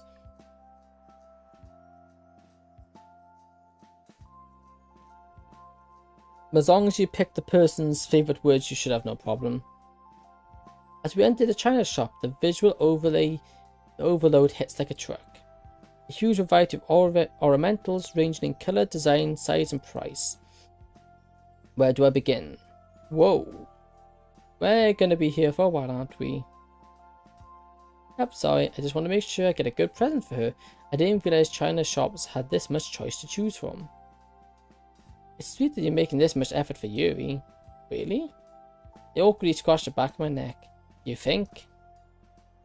Anyway, what do you think of this one? Study the teapot she holds in her hands. It's a very small, but sprouts an intricate pattern complete with flying doves. Artistic to say the least. Not a bad choice, actually. How much is it? Here's the teapot, allow me to read the sticker on the bottom. Jeez, do they think we're made out of money? Nah, that's too much. Shame though, it's really nice. She sets it back on the shelf. I stare at it wishfully as I pass by. What's your budget? I dig through my pockets and pull out my wallet. Mum left me a lot of money. The last time I saw her, a time that felt like such a long time ago. An absolute limit, like 4,000 yen. Natsuki's like waiting for a moment, but she doesn't say anything. Yeah, because she doesn't have that kind of money. Most have been browsing the shop for about 15 minutes. For the most part, it's been fairly quiet. Every so often we call out to each other, trying to get an opinion on a potential choice. If I'm not used to Natsuki's present, I'd be lying if I said it wasn't unenjoyable. My gaze eventually settles on a tempting looking dark blue and white teapot. Not too dissimilar from the first one Natsuki picked out, both teapot designs artistic patterns, but this one lacks the dove moth. But the darkness of the blue reminds me of Yuri's hair and eyes. It contrasts nicely against the white. Hey Natsuki? Yeah? Come here for a sec. What do you think of this one? He pauses for a moment, studying the object in hand. Not my kind of color scheme, but I guess I can see Yuri liking it. It seems pretty cool though. I've never seen a spiral shaped on a teapot before, let alone a teapot that actually looks good. Huh? I hope that this isn't too expensive. 3,085 yen. Cutting it fine. Yeah, this one will do nicely. Alright, come on, let's pay and get on moving. Bags in hand, we step into the hall, and I'm feeling pretty good about myself. I really think you will enjoy the gift. The echo? Not like it was a big deal or anything, but she looks down at the floor fiddling with her coat. I wait patiently. Thanks for helping me get along with Yuri back in October. What do you mean? Don't you remember? About what in particular? When you asked Yuri to invite me to dinner with her, didn't me? Oh, that. Yeah, it helped me put things in perspective, you know. And well, you can probably see, but we're getting along a bit better now. I'm glad to hear that, Natsuki. I know Yuri appreciates it a lot. Well, most of us do. Don't get me wrong, she can still act like she's on a high horse, and it's a bit hard to understand her sometimes. We got a Christmas gift argument. But these past few months have helped me realize that she's still my friend, and I don't know if we'd be as close if you didn't say any or do anything. Wait, hang on. How did you know I suggested to Yuri that you should invite you out? Natsuki stares at me in a moment, incredibly written off her face. It was pretty obvious. I mean, you literally went ahead and whispered into her ear right before she asked me. I feel my cheeks redden. Was it really that obvious? Whoops.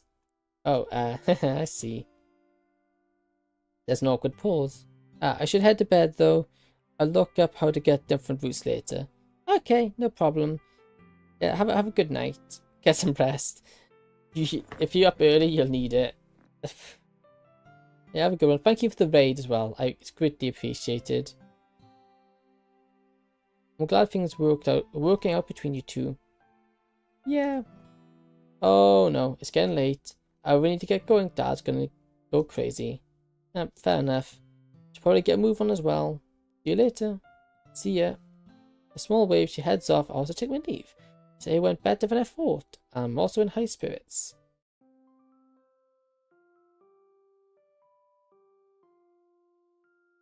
I might.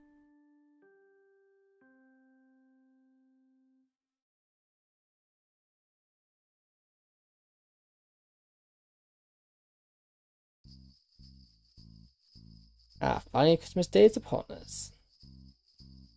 Actually, I think I might call it here for the day myself. We've hit a 3-hour mark, which is a lot longer than I streamed before, and my throat's starting to get a bit dry, even with my tea. So, yeah. Thank you for watching.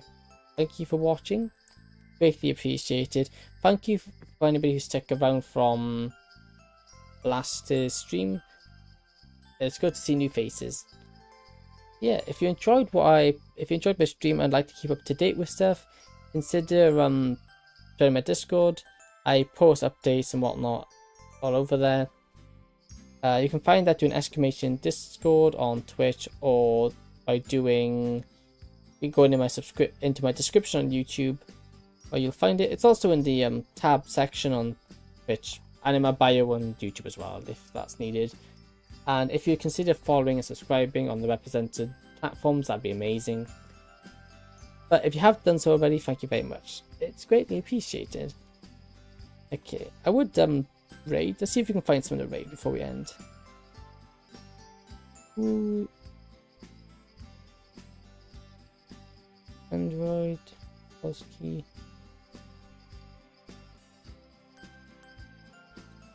Who looks like a cool person to stream?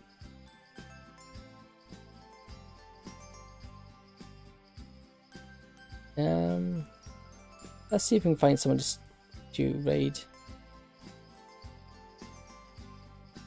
Although that might be a problem, they're not.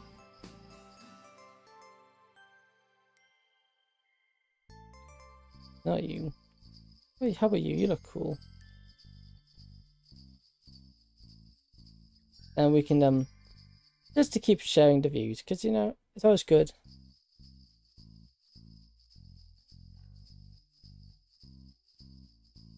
I'm stuck with an ad, which is kind of annoying. I'm not a big fan of ads. I don't like ads. They kind of do my head in.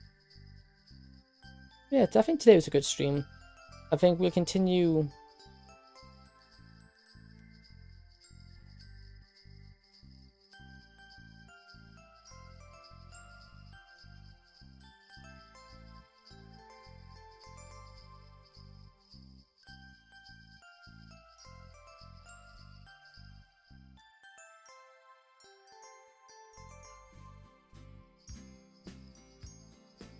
Okay, so what I need. Okay, let me just. This person seems cool. Channel /Ray.